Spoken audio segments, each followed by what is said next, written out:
Chapter 2784, Tier 4 Upper Rank Anti-Magic Mountain Range, Deep Valley. At the Anti-Magic Mountain Range's core area, the mana was scorching hot. Individuals without 300 points in fire resistance would instantly die upon entering Deep Valley. In addition, plenty of level 140 Great Lord ranked monsters occupied this place.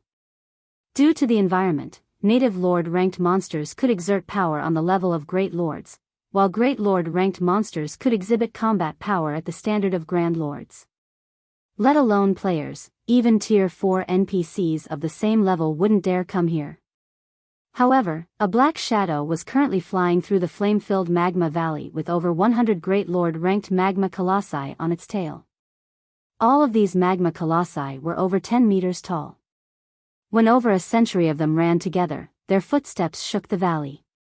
The commotion continuously attracted Lord-ranked monsters to join in the chase. Magma Colossus, Elemental Creature, Great Lord, Level 140 HP 1,950,000,000. It seems this is the most I can attract in this area. After a glance at the magma colossi and magma golems chasing after him, Shifeng began chanting an incantation in midair. He had spent over a dozen minutes luring magma colossi. Despite his efforts, the group grew to just a little more than 100. Even the number of Lord-ranked magma golems only hovered around 3,000. When he tried luring more, some of the ones chasing after him would lose interest and return to their original locations. It was evident that the main god system did not want to allow Tier 4 players to slaughter these low-intellect elemental creatures freely. Hence, the system had granted them the instinct to remain in their respective territories. Meanwhile, as the magma colossi were about to get close enough to attack Shifeng, he completed the incantation for Flame Domain and released it. Originally, Flame Domain was only an AoE offensive spell. Its range and power weren't comparable to large-scale destruction spells. Even so, it still possessed incredible power. However, Shifeng's mana domain, mana quality, and the environment here had buffed Flame Domain to the point where it rivaled Tier 4 large-scale destruction spells. Even though the magma colossi and magma golems possessed high elemental resistance as elemental creatures, in front of absolute power, their HPs still fell rapidly. The monsters lost over 16 million HP every second. Moreover, the damage even increased by 20% every second. By the time Flame Domain's 7-second duration ended, the magma golems were already in tatters. They had clearly fallen into a heavily injured state. The magma colossi, though, fared much better, as they had lost only around 100 million HP and nothing else. If only I had a great wizard here. Just one Tier 4 curse would be enough to deal with the Lord-ranked rabble. Afterward, all I would have to do is focus on dealing with the Great Lords. Shifeng felt a little frustrated as he looked at the heavily injured magma golems. He had been grinding for 6 consecutive days now, and he had basically wiped out the monsters in the Anti-Magic Mountain Range's outer and inner areas. Now, he was left with only the monsters in the core area to grind for EXP. However, the majority of the monsters here were only at the Lord rank, and they awarded him with barely any EXP when killed. Moreover, they took the most time to kill due to their numbers. Fortunately, he had quite a few AoE skills at his disposal. The 7 Luminaries Ring's Flame Domain was especially helpful. Without these skills, he would have collapsed from exhaustion just dealing with the Lord-ranked magma golems. The next moment, after casting Flame Domain, Shifeng followed up with Lightning Edge. This Lightning Edge was completely different from the Lightning Edge he had used in the past. When he executed the skill now, it looked as if he had summoned a raging river in the sky, one that covered 200 yards. When the raging river flowed across the crowd of monsters, the weakened magma golems were instantly killed. The power of the skill was not the slightest bit weaker than that of Tier 4 skills. Lightning Edge was capable of exhibiting such power now because Shifeng had already upgraded it to the limits of Tier 3. The skill's current power was worlds apart from when it was still at Tier 1 and Tier 2. Of course, the amount of EXP Shifeng had to invest in the skill was astronomical. This was also why, despite having grinded for 6 consecutive days, Shifeng had only reached 53% of level 138. Otherwise, he would have long since shot past level 140. However, Shifeng didn't really care about losing so many levels. After reaching Tier 4, levels were no longer that important to players. For Tier 4 players, reaching level 150 or even level 200 was a simple task. After all, they could earn EXP many times faster than Tier 3 players. In front of a Tier 4 player, Great Lord-ranked monsters that Tier 3 players had difficulty dealing with were no different from common monsters. They merely had more HP and took more time to kill. Despite this being the case, during Shifeng's previous life, one would often see Tier 4 players stuck at around level 130, even though Tier 3 players had reached level 145 already. The reason for this was simple. After reaching Tier 4, players would no longer gain significant improvements by relying on epic weapons and equipment, only fragmented legendary weapons and equipment could help. Meanwhile, apart from obtaining fragmented legendary items, one other way Tier 4 players could improve their combat power by a large margin was through Tier 4 skills and spells. Hence, after reaching Tier 4, anyone with brains would search for Tier 4 skill and spell books. This was especially true for Tier 4 magical classes. A Tier 4 spell book was more valuable than several pieces of top-tier epic weapons and equipment. Of course, due to the rarity of Tier 4 skill and spell books, not all Tier 4 players would be lucky enough to invest their EXP into nurturing their skills to Tier 4.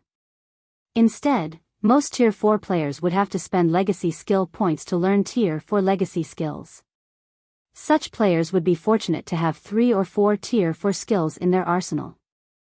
This was also why most independent players who reached Tier 4 would possess high levels, while the various large guilds' Tier 4 experts would have low levels. After all, the search for Tier 4 skill books required a lot of manpower. They were not items that could be found easily by relying on one person's strength. Lightning Edge was a Tier 4 skill Shifeng had obtained from the Titan Library. Previously, when he was still at Tier 3, he couldn't gain EXP rapidly. Hence, he had always left the skill at Tier 2. Now that he had reached Tier 4, he naturally couldn't continue wasting the skill's potential. After all, the Titan Library was a place players could enter only 3 times in their entire lifetimes. In other words, players could obtain 3 skill books, at most, from there. Most of the players that had visited the Titan Library had left with Tier 4 skill books because the Tier 5 and Tier 6 skill books were not things ordinary people could obtain. Even now, Shifeng was not confident he could get his hands on a Tier 5 skill book. After all, the higher a player's tier was, the more challenging the trial they would face inside the Titan Library. Back then, he had managed to reach the library's central area because he was only at Tier 2. If he had visited the Titan Library when he was at Tier 3, he might not have reached the central area. Needless to say, now that he was at Tier 4, his chances of success were even lower. Hence, unless he spent his legacy skill points, he wouldn't be able to learn new Tier 4 skills for the foreseeable future. This fact remained true even though he was currently in the ancient god's domain. Even during the ancient era, Tier 4 skill books were not common goods. Following this, Shifeng spent around 20 minutes finishing off the remaining magma colossi. After he defeated all of the monsters chasing him, his experience bar had gone up from 53% to 66%. Unfortunately, while these monsters awarded a lot of EXP, it would be some time before they would respawn. Apart from the generous EXP, the core area's monsters also awarded much more lucrative loot. Just killing this group of monsters netted Shifeng over 500 fire-attributed magic crystals, 4,000 ordinary magic crystals, and plenty of epic materials. As for the rest of the items the monsters dropped, Shifeng simply chucked them into his bag without checking. After all, it would take him a lot of time to inspect and organize all of the loot. To earn as much EXP as possible, he decided to ignore the items for now and have other people help him inspect the loot after he returned. As he had to admit that the benefits of reaching Tier 4 and grinding in high-level maps ahead of others were truly wonderful, especially in the ancient god's domain. Not only did he not have to worry about competition, but he could also earn resources by the truckload. Since he started grinding in the Anti-Magic Mountain range until now, he had collected over 350,000 standard magic crystals and 43,000 fire-attributed magic crystals. Subsequently, Shifeng continued clearing out close to half of the magma colossi in the core area. His level had finally reached level 139 as a result. This was a level that even the ancient era's Tier 3 experts wouldn't dream of reaching at this point. With this much EXP, I should be able to upgrade Lightning Edge to Tier 4. After looking at Lightning Edge's skill window, Shifeng promptly chose to upgrade it to Tier 4. Shifeng's level dropped from 139 to 136. The skill had instantly devoured 3 levels worth of EXP. What a gluttonous fellow. Thank goodness I leveled up to 139 beforehand. Otherwise, I wouldn't even be at the average level of Tier 4 players right now. Shifeng smiled bitterly as he looked at his own level. If he hadn't leveled up to level 139, Lightning Edge's upgrade would have taken at least 4 levels worth of EXP, dropping him to level 135 or lower. However, the benefits he gained were correspondingly massive. With Lightning Edge at Tier 4, the skill would finally blossom and reveal its true power. Lightning Edge, Action Type, Tier 4 Upper Rank. When skill completion rate reaches 120%, the skill can exhibit power at the Tier 4 peak rank. Channeling time, 0.2 second deals 1200% physical and 1500% lightning damage in a cone in front of the user. Initial coverage range is 500 yards. Duration, 7 seconds cooldown, 10 minutes amazing. As expected of a Tier 4 skill from the Titan Library. Shifeng was astonished when he read Lightning Edge's detailed introduction. It can already exhibit power at the Tier 4 upper rank standard even in its normal state. If I can execute it at 120% completion rate, combined with the skill's range, it is practically comparable to a Tier 4 taboo skill. As a swordsman, most of his skills were single-targeted, a huge limitation when fighting large numbers of monsters. However, Lightning Edge could now make up for this weakness. The only downside was the skill's relatively long cooldown. Even so, it would be more than enough to inflict heavy injuries on monsters and mythic bosses. Just as Shifeng was planning to continue grinding for levels, he suddenly received a message alert. Read latest chapters at Wuxia World. The sender of the message was Solitary 9, and the message's content was simple: everyone has left their respective legacy lands already. That's quick of them. Shifeng smiled when he saw Solitary 9's message. Now that I've resolved the problem of my deficient skills and level, it's time to head back. He activated the 7 Luminaries Ring space movement, teleporting toward Meteorite City.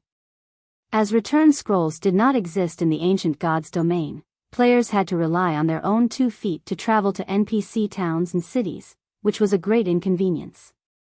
If not for him having reached Tier 4, which granted him the ability to fly freely, and the omnipotent 7 Luminaries Ring, returning to Meteorite City would take ages. However, perhaps that was why the ancient era's players did not surpass the modern era's players by too much in terms of levels, despite the ancient era's advantages over the modern era. 20 minutes later, Shifeng arrived before Meteorite City's entrance. Just like before, he could still see a ton of people coming and going. Chapter 2785, Differences gradually emerge. Meteorite City, Main Street. As Shifeng walked through the city's main street, he noticed a visible change in the city's players. The number of Tier 3 experts roaming the main street was around 10% more than before.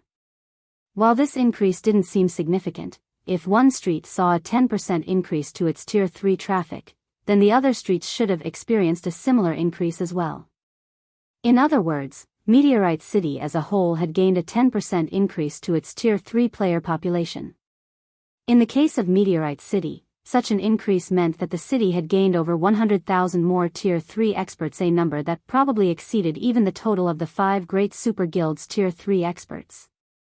Aside from the Tier 3 player population, another evident change had also occurred to the city's atmosphere.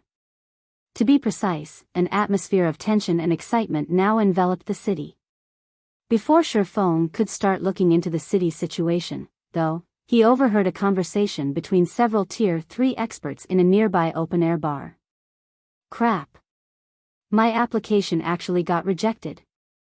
I'm a level 131, tier 3 ranger, for God's sake. Any other adventurer team or guild would be more than happy to welcome me with open arms. Skyflare is simply too arrogant, a tanned, robust youth snarled. A level 132 middle-aged man carrying a round shield shook his head and chuckled at the male youth's complaint. You're not the only one. The number of tier 3 experts Skyflare is rejecting currently ranges between 700 to 1,000 daily. Less than 10% of those who apply at Skyflare actually get in. Moreover, Skyflare's recruitment criteria are growing stricter by the day. That's right. The present Skyflare is no longer the same as before. It already has 4 tier 4 experts. Moreover, according to insider information, 2 of them managed to reach tier 4 thanks to the Crystal of Souls and Soul Water.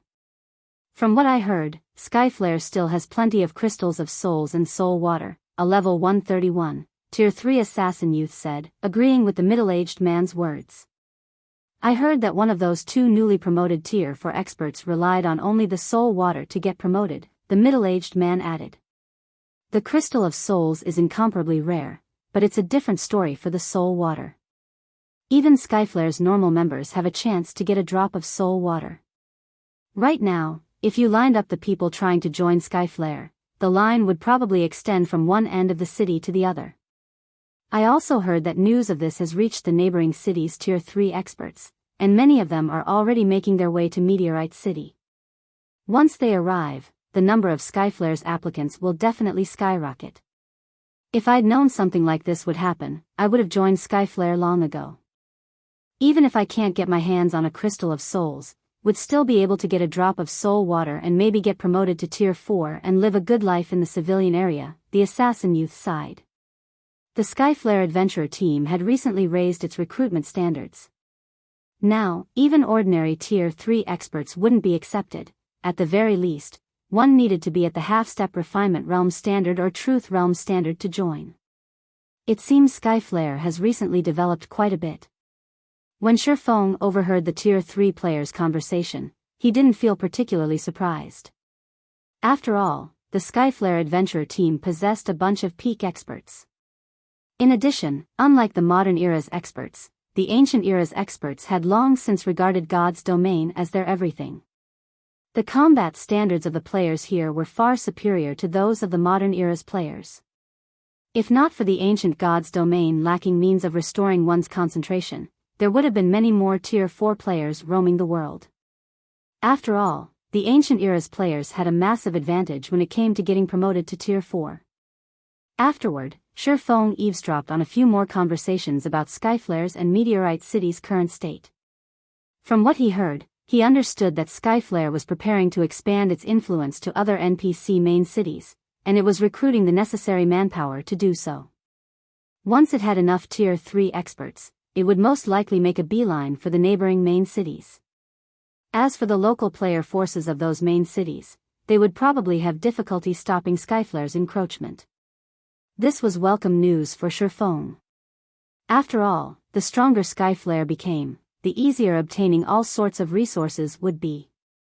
After listening in on a few more conversations and finding no more useful information, Shifeng went to the Silver Hotel. Silver Hotel, high-end room. When Shifeng entered the room, he found Lifeless Thorn and the others waiting for him. Of the 5 people in the room, 3 looked elated while 2 looked crestfallen. Shifeng also noticed that the auras of the 3 had undergone a qualitative transformation. These 3 people were Lifeless Thorn, Solitary 9, and Yu Luo. As the 3 of them did not wear a black cloak to conceal themselves, their tier 4 life auras were on full display. "Commander, we've let you down," Yenya said in a depressed tone as she watched Shifeng walk over. Cleansing Whistle, who stood beside Yenya, was also gloomy. It was evident she felt frustrated over her failure to get promoted to tier 4. No need to be discouraged. Getting promoted to tier 4 has never been easy. Even peak experts have a high chance of failure, let alone your present selves, Shifeng said in consolation. Moreover, now that you know where you're lacking, you can spend this time thinking of ways to address your flaws. I believe it won't be long before you two reach Tier 4 as well. Shifeng didn't feel particularly surprised by Yenya and Cleansing Whistle's failure. In fact, he wouldn't even have found it strange if Lifeless Thorn and Solitary 9 had failed. After all, the Tier 4 promotion quest truly was a difficult hurdle to cross, one players couldn't overcome just by relying on combat standards. It required players to comprehend Tier 4 skills and spells under time constraints. However, there was a massive difference between Tier 3 and Tier 4 skills.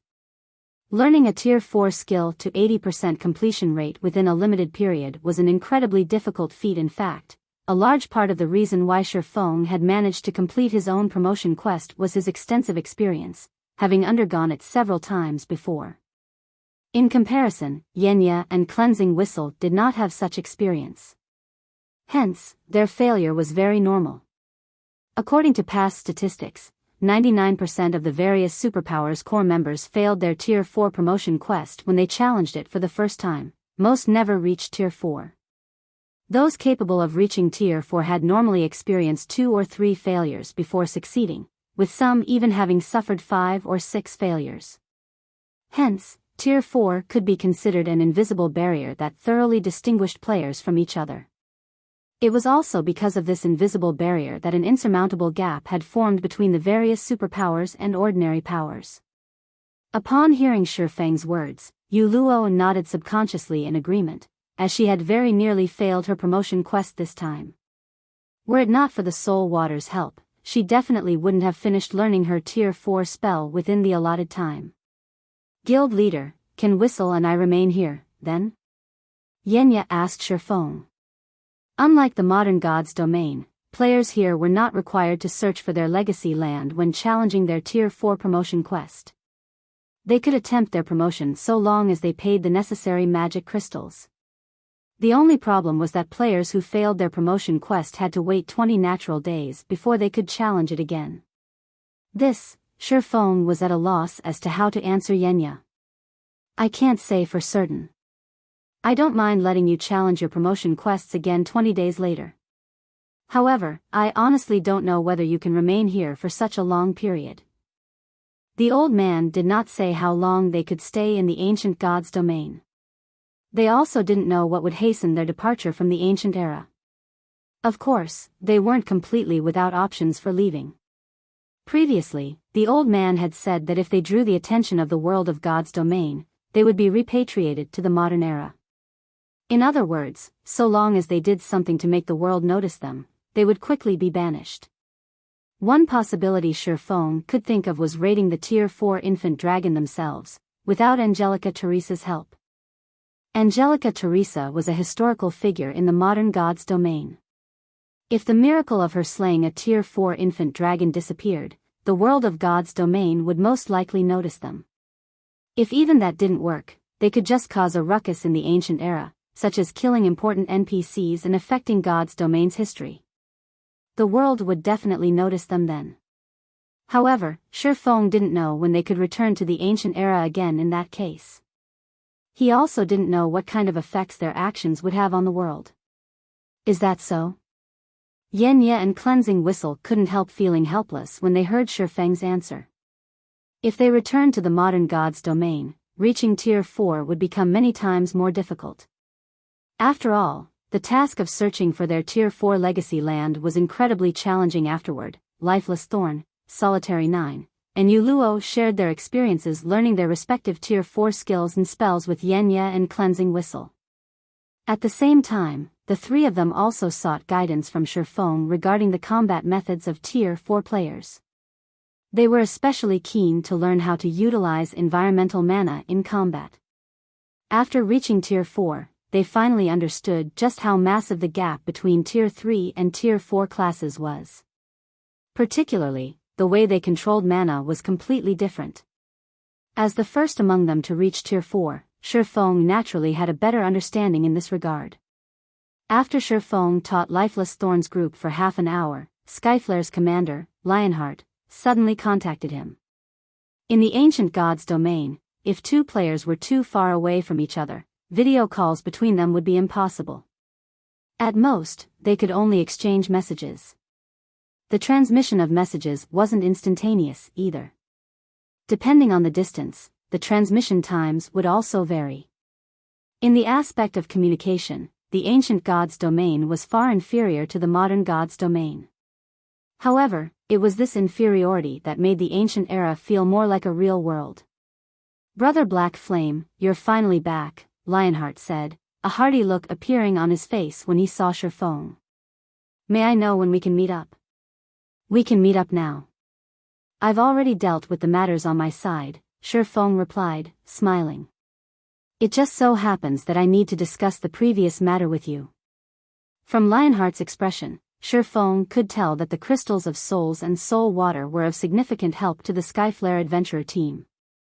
Otherwise, Lionheart wouldn't have contacted him as soon as he returned. Read latest chapters at Wuxia World. Okay. Let's meet in the Skyflare Hotel. I've already prepared everything on my side, Lionheart said, smiling. I also have a big surprise prepared for you, Brother Black Flame. No problem. I'll head over now. Shifeng nodded. He then disconnected the call and turned to Lifeless Thorn and the others. The three of you should get ready. We'll be heading to the Skyflare Hotel in a moment, and we might begin the operation right away. In response, Lifeless Thorn, Solitary 9, and Yuluo nodded without hesitation. They understood that they were what Shifeng had been waiting for all this time. Now that they had completed their promotion quests, it was indeed time to take action. As for Yen Yen Cleansing Whistle, Shifeng decided to let the two of them remain in Meteorite City in the hopes that they could avoid the world's detection and challenge their Tier 4 promotion quests again 20 days later.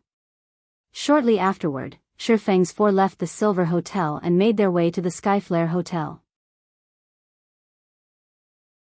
Chapter 2786, Foundation vs. Foundation.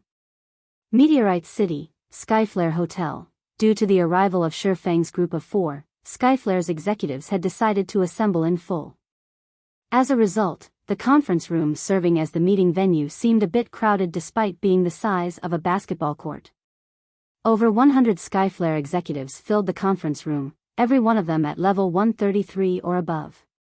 Even the weakest among those present were at the Refinement Realm and Truth Realm standards. The number of peak experts exceeded 20. If Skyflare operated in the modern god's domain with such a force, it would be considered a top adventurer team that even the various superpowers would be wary of. After all, only the superpowers could match such a force. First-rate guilds wouldn't even dream of accomplishing a similar feat. In addition, among Skyflare's executives, 5 possessed incredibly strong life auras, proof that they had crossed the Tier 4 threshold already. Compared to the rumors floating around the city, Skyflare actually had one more Tier 4 player under its command. Of the 3 newly promoted Tier 4 players, one of them was the female assassin Crimson Billow. The remaining 2 were both vice-commanders of Skyflare. One of them was Blood Blade, a level 135 male berserker, while the other was Fated Fern, a level 135 female oracle. What do you think, Brother Black Flame? Lionheart asked when he saw Shifeng enter the room. Pointing at the gathered Skyflare members, he chuckled and said, "These are the elites of Skyflare. Are they to your satisfaction?" "They are indeed excellent." Shifeng nodded in agreement as he scanned the crowd before him. Smiling, he asked, "Is this the surprise you told me about, Commander Lionheart?" Setting aside the 5 Tier 4 experts, just the 100-plus Tier 3 experts present already represented astonishing combat power. Many of these Tier 3 experts sported epic items, with some even boasting fragmented legendary items. It wouldn't be an exaggeration to say that the total number of fragmented legendary items that Skyflare had exceeded that of any individual superpower operating in the modern era. With such a well-equipped team at his command, Lionheart indeed had the qualifications to be proud. Of course not. Lionheart smiled, shaking his head. He then took out an ancient crystal from his bag and asked, "What do you think this is?" After a casual glance at the crystal, Shifeng immediately revealed a look of surprise on his face. A Tier 5 sealing crystal. Shifeng couldn't help doubting his eyes as he took in the dark gray crystal in Lionheart's hand. Tier 5 magic scrolls were incredibly rare in God's domain because Tier 5 skills and spells possessed astonishing power. The requirement for sealing them in a magic scroll was incredibly high. Moreover, even if one successfully stored a Tier 5 skill, one would be fortunate if the resulting magic scroll could exhibit half of the skill's original power. A sealing crystal, on the other hand, could perfectly seal skills and spells at the Tier 4 standard or above. Moreover, although sealing crystals were one-time use items, they did not impose any usage requirements. Players could freely use the stored skill or spell at 100% potential. Meanwhile, the darker the color of a sealing crystal, the stronger the skill or spell stored inside. Since Lionheart's sealing crystal was dark gray, the sealed skill or spell was at the Tier 5 standard at the very minimum. That's right. This is indeed a Tier 5 sealing crystal, Lionheart said with a faint smile. We got lucky and came across a visiting high noble from another city. After helping him complete an incredibly difficult quest, we were able to purchase this Tier 5 sealing crystal from him. I believe that with this Tier 5 sealing crystal, our operation will proceed much more smoothly. Indeed. If the skill or spell sealed inside is sufficiently powerful, it might be enough to land a heavy blow on the infant dragon, Shifeng said, nodding. While it was true that an unrestrained Tier 4 infant dragon was on par with Tier 5 monsters, that was true only for the average Tier 5 monster. A Tier 4 infant dragon still couldn't stop Tier 5 skills and spells that were above average in power. Hence, this Tier 5 sealing crystal could indeed serve as a trump card in the upcoming raid. Skyflare will assist you with everything it has this time, Brother Black Flame. I have gathered all of Skyflare's top experts. We have a total of 124 people, 5 of whom are at Tier 4. We have also finished distributing the teams. For the following operation, we will all listen to your command, Brother Black Flame, Lionheart said proudly. If you have anyone you wish to include in the team, you can freely make adjustments to the team as well. I really have to thank you for this, Commander Lionheart, Shifeng said gratefully. While he was somewhat confident of dealing with the Tier 4 infant dragon, he had never actually killed an unrestrained Tier 4 infant dragon. Hence, it wouldn't be strange if their teams suffered annihilation. For the Skyflare Adventurer team to give him its full support for such a risky operation required a lot of courage and determination. Nonsense. We are only helping each other, Brother Black Flame. If this operation succeeds, Skyflare will also greatly benefit from it, so how can we not give it our all? Lionheart said. If there are no problems on your side, we can take action at any time. Lionheart understood that their operation this time carried great risks. However, he had decided to go through with it not because he was betting on the low odds of success but to tie Shifeng to his boat. Both the Crystal of Souls and Soul Water were of considerable help to players in completing their Tier 4 promotion quest. One example of this was Crimson Billow, who had failed her promotion quest before. After using a Crystal of Souls, she had completed her promotion quest on the second attempt.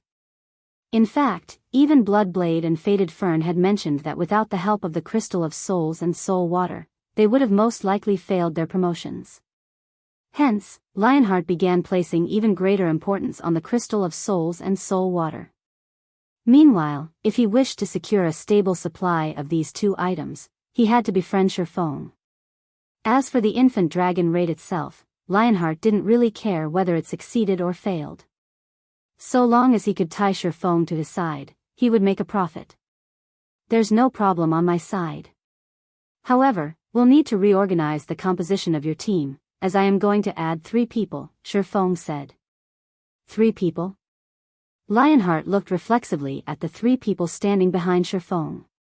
At this time, the 3 people behind Shifeng had concealed their auras and information using black cloaks. However, based on the appearances they revealed, Lionheart recognized one of them as Yuluo, whom he had met at the auction house previously. As for the 2 other people, they should be part of the group that entered Meteorite City with Shifeng. What surprised Lionheart was that Shifeng was actually bringing only 3 people for the operation. After all, they were going to raid an infant dragon, a creature known to be invincible against opponents of the same tier. Let alone a team of 100 plus Tier 3 experts, even an army of 10,000 Tier 3 experts might not be enough to defeat the infant dragon. Yet, Shi Feng was planning to bring only 3 people to the raid.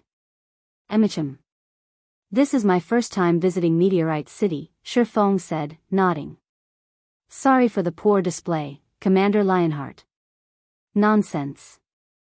Since you wish to adjust the team, we naturally don't have a problem with it, Brother Black Flame, Lionheart said, shaking his head.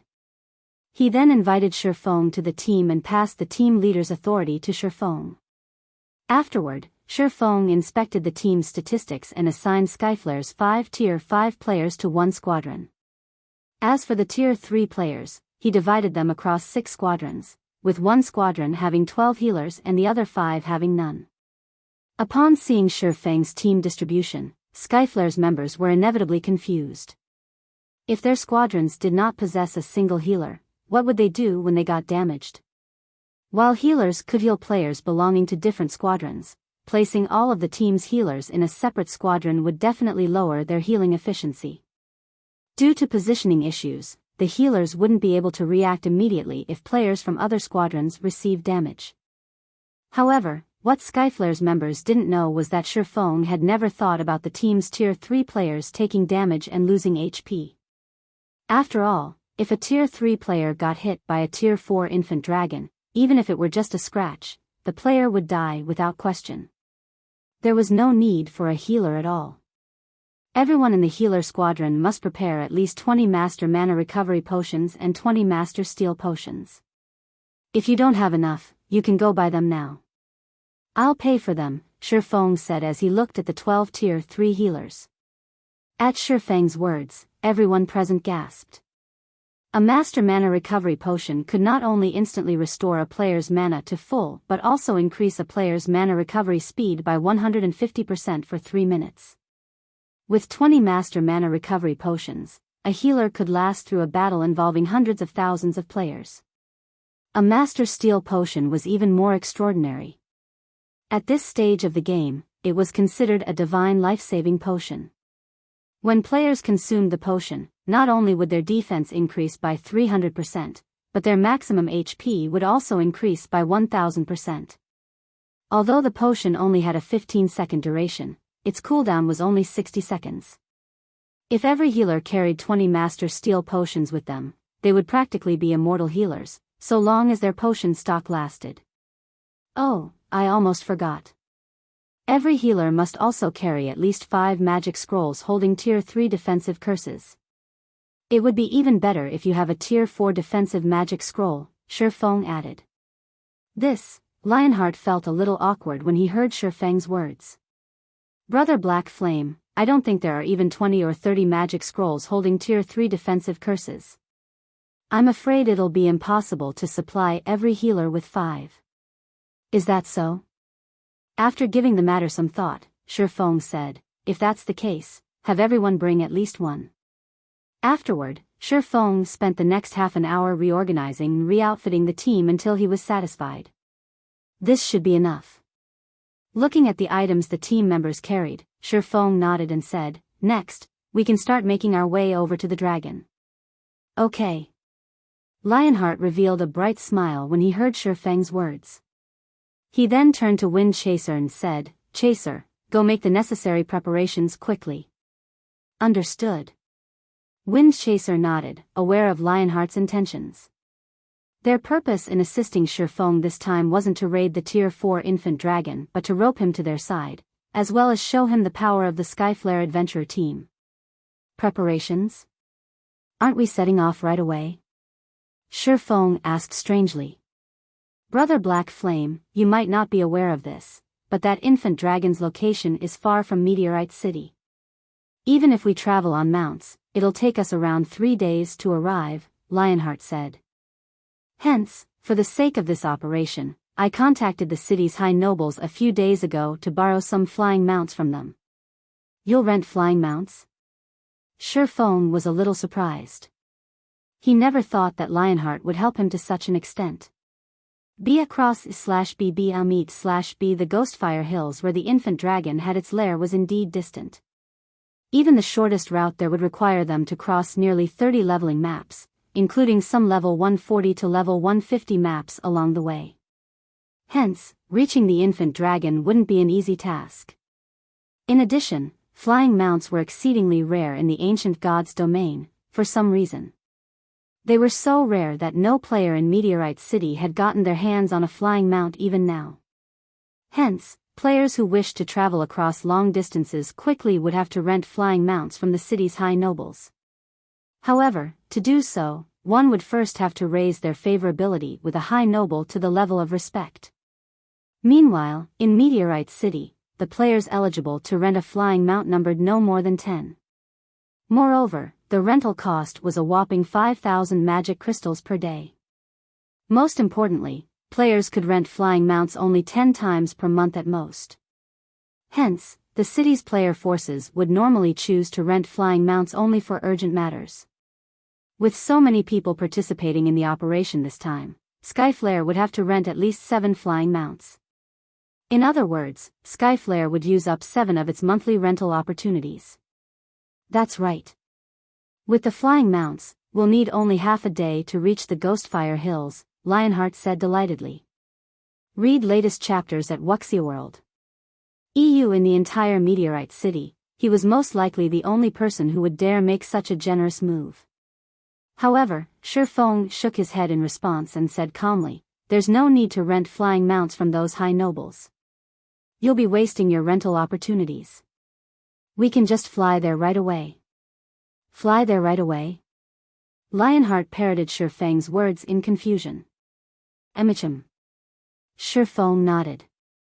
Smiling, he said, "I have a flying tool, so we can fly there right away. There's no need for you to trouble yourself." After saying so, Shifeng led Lionheart and the others to the Skyflare Hotel's rooftop. Skyflare's bewildered members followed after Shifeng, trying to figure out what kind of means Shifeng had that could fly their whole team to the Ghostfire Hills. After all, their team had over 120 people. It would take 7 flying mounts just to transport their whole team simultaneously. However, as Skyflare's executives were whispering among themselves, Shifeng opened the lid of a pouch hanging at his waist. The next moment, a metallic behemoth over 100 meters in length emerged from the pouch, thoroughly blocking out the sky above everyone. Chapter 2787, Unfathomable Black Flame, a Flying Ship. How is this possible? Skyflare's members gaped in shock as they looked at the Crimson Dragon flying ship in the sky, unable to get their minds around this scenario. This must be an illusion. Bloodblade declared, his eyes filled with disbelief. This must be fake. How can a flying ship appear in the hands of a player? In an era where players didn't possess even flying mounts, a flying ship was basically an item of legends. In fact, he had only ever seen flying ships mentioned in books before. Not a single flying ship had ever appeared even in a trade city like Meteorite City. According to rumors, only the Holy City's patrol guards had flying ships, which they would use when they patrolled the human territories of God's domain. Flying ships simply weren't objects players could get their hands on. At this moment, let alone Bloodblade, even Lionheart was stunned when he saw the Crimson Dragon flying ship. As for Crimson Billow and Wind Chaser, after briefly falling into shock, they turned reflexively to look at Shifeng. Who is this black flame? This question continuously resounded in their minds. They had conducted plenty of investigations into Shifeng and his entourage. After all, they were planning a long-term partnership with him, so they had to gain some understanding of him. Only, the more they looked into Shifeng, the more they found him unfathomable. They simply couldn't see through his depths. Initially, they merely assumed Shifeng was a tier 4 expert from another NPC city. However, after they saw the effects of the Crystal of Souls and soul water he took out, they knew that they were definitely mistaken. After all, none of the neighboring NPC cities offered such items. From then onward, they felt that Shifeng was someone extraordinary, potentially the executive of a major power from a distant NPC city. Otherwise, he couldn't have casually taken out such precious items. Not to mention, he also possessed incredible strength as an individual. This was one of the reasons their commander, Lionheart, wished to display Skyflare's strength to Shifeng and rope him to their side.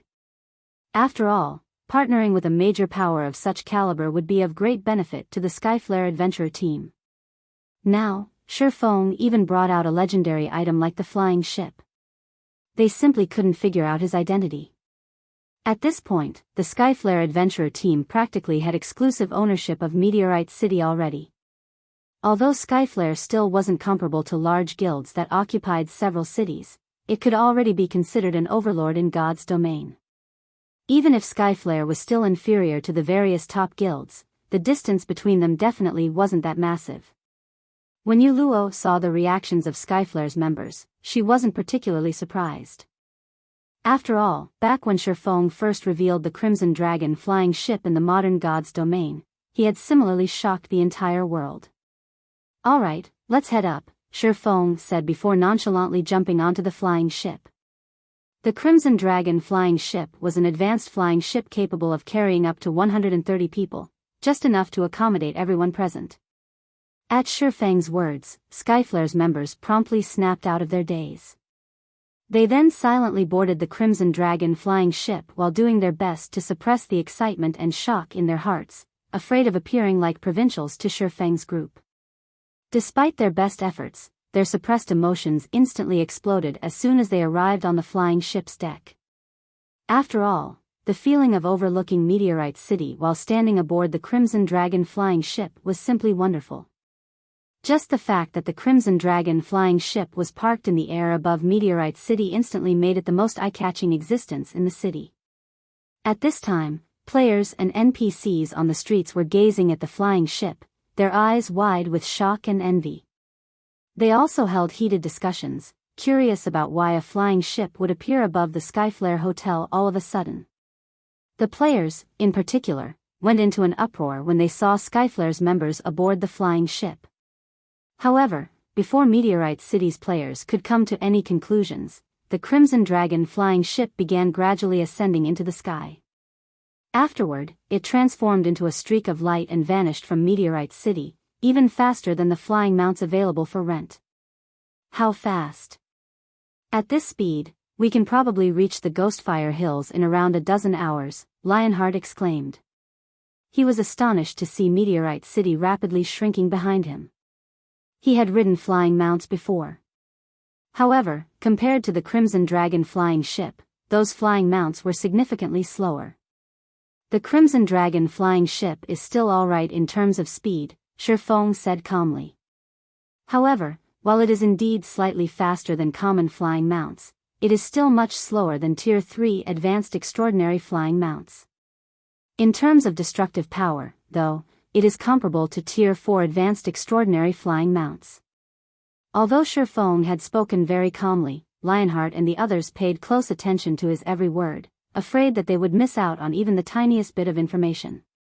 "Brother Black Flame, you must have spent a lot of magic crystals to secure this Crimson Dragon flying ship, right?"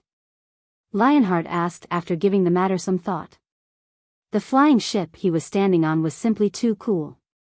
From Shifeng's description of it, it was basically a tyrant of the skies. Anyone who said they weren't interested in the Crimson Dragon flying ship would be lying. Quite a lot. Even now, my guild has only managed to produce 9, Shifeng said, nodding EB greater than M/Biyao. Most of the materials the Crimson Dragon flying ship needed were relatively common. However, it was a different story for the Titan Silver and Magic Elven stones required, especially the Magic Elven stones. Despite having bought out all of the Magic Elven stones on the market, Zero Wing had managed to construct only 9 Crimson Dragon flying ships until now. 9? Lionheart nearly failed to close his mouth. In his opinion, a guild would be plenty amazing to be able to procure even one of such sky tyrants. Yet, Shifeng's guild had 9. "Are you interested in the Crimson Dragon flying ship, Commander Lionheart?" Shifeng couldn't help chuckling at Lionheart's astonished expression. "I would be lying if I said I wasn't interested in such a treasure." While scanning the flying ship's deck, Lionheart said enviously, "If Skyflare could have a flying ship like this, let alone occupying multiple NPC main cities, even going up against the top guilds wouldn't be a problem. The Crimson Dragon flying ship's combat power might not be a big deal for Skyflare now that the adventurer team had 5 Tier 4 players, but the flying ship's carrying capacity and speed were simply astonishing. With this flying ship, Skyflare's teams would no longer have a problem leveling up. They could travel to anywhere they wished. Skyflare could even use the flying ship to ferry resources between cities and earn a ton of magic crystals. Read latest chapters at Wuxia World. It wouldn't be an exaggeration to say that the existence of just one flying ship could allow Skyflare to undergo a qualitative transformation. Skyflare's executives nodded in agreement with Lionheart's words. It would be wonderful if their adventurer team could get their hands on a treasure like the Crimson Dragon flying ship. In fact, even if Skyflare gained an additional dozen or so Tier 4 players, the value these Tier 4 players could bring wouldn't even be close to what one flying ship could bring. A faint smile appeared on Shifeng's face as he said, "Commander Lionheart, since you are so interested in the Crimson Dragon flying ship, I can sell one to the Skyflare adventurer team." The instant Shifeng finished speaking, every one of Skyflare's members turned to him involuntarily. Shifeng's words were a siren song, they couldn't help getting ensnared. Lionheart's breathing also quickened at Shifeng's words as he sought confirmation. "Brother Black Flame, is what you said true?" "Of course, but it won't be cheap," Shifeng said, nodding. In reality, part of the reason he had taken the Crimson Dragon flying ship out was to display it to Skyflare's members and lure the adventurer team into buying it. As soon as Shifeng finished speaking, Lionheart answered with no hesitation whatsoever. "Brother Black Flame, please state your price." "So long as you are willing to sell this Crimson Dragon flying ship, Skyflare will do everything it can to buy it." Chapter 2788, Illusory Flames. While Lionheart agreed enthusiastically to Shifeng's offer, Yuluo looked at Shifeng in surprise. She never thought that Shifeng would actually be willing to sell the Crimson Dragon flying ship. In the modern God's domain, Zero Wing was the sole guild to own flying ships. Many superpowers wished to purchase one from Zero Wing, yet Zero Wing had rejected all offers. Of course, everyone could also understand that decision. After all, Zero Wing could reap more advantages by monopolizing the flying ship than selling it. If news got out that Shifeng was selling a Crimson Dragon flying ship to the Skyflare adventurer team, the various superpowers operating in the modern era would definitely die of envy. However, what Yuluo wasn't aware of was that Shifeng had decided to sell Skyflare a flying ship because matters of the ancient era wouldn't influence the modern era. It was challenging for players of the modern era to visit the ancient era. And even if they managed to travel to the ancient era by luck, they wouldn't be able to stay for long. The number of players that could travel to the ancient era wouldn't be significant either. Likewise, the ancient era's players would have a tough time visiting the modern era. It was unlikely for the two worlds to have any major interaction with each other at this point. To put it simply, even if he sold a Crimson Dragon flying ship to the Skyflare adventurer team, Skyflare wouldn't affect Zero Wing's advantages in the modern era. Hence, he could trade some precious items to Skyflare without worry. Moreover, if Skyflare grew stronger in the ancient era, the adventurer team would also have an easier time collecting the ancient era's various resources for him. After all, he had neither the time nor the strength to establish his own force in the ancient era. In that case, relying on the local powers to secure resources was the next best option. Most importantly, the fewer the people that knew of the secret between the two worlds, the better. Otherwise, be it in the ancient God's domain or modern God's domain, he shouldn't think of living a peaceful life. "Commander Lionheart, if you wish to purchase the flying ship, it will cost you 10,000 Titan silver ingots, 1,000 magic elven stones, and 1,007 luminaries crystals," Shifeng stated his price directly. For the time being, he could already secure more than enough magic crystals through exchanging the crystals of souls and soul water. Compared to magic crystals, he prioritized obtaining materials that were rare in the modern God's domain and 7 luminaries crystals. BSE rare/Biyao. Moreover, trying to obtain these rare materials with the crystal of souls and soul water would be difficult since crystals of souls and soul water were non-essentials.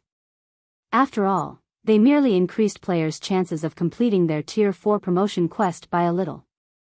More precisely, the Crystal of Souls and Soul Water merely helped players complete their Tier 4 promotion quests ahead of time. In the case of players who never had a chance to complete their Tier 4 promotion quest to begin with, the items would be useless. This point was something anyone who had used the two items would know. Hence, while the various powers could accept using magic crystals, which were abundant, to exchange for crystals of souls and soul water, they would think twice if the requested currency was a strategic or rare material. After all, collecting these materials wasn't an easy task, and they were necessary for many applications. These materials basically served as the foundation of the various powers. That much? Lionheart frowned automatically when he heard Shifeng's price. Although he had known that the Crimson Dragon flying ship wouldn't be cheap, he never expected such a steep price.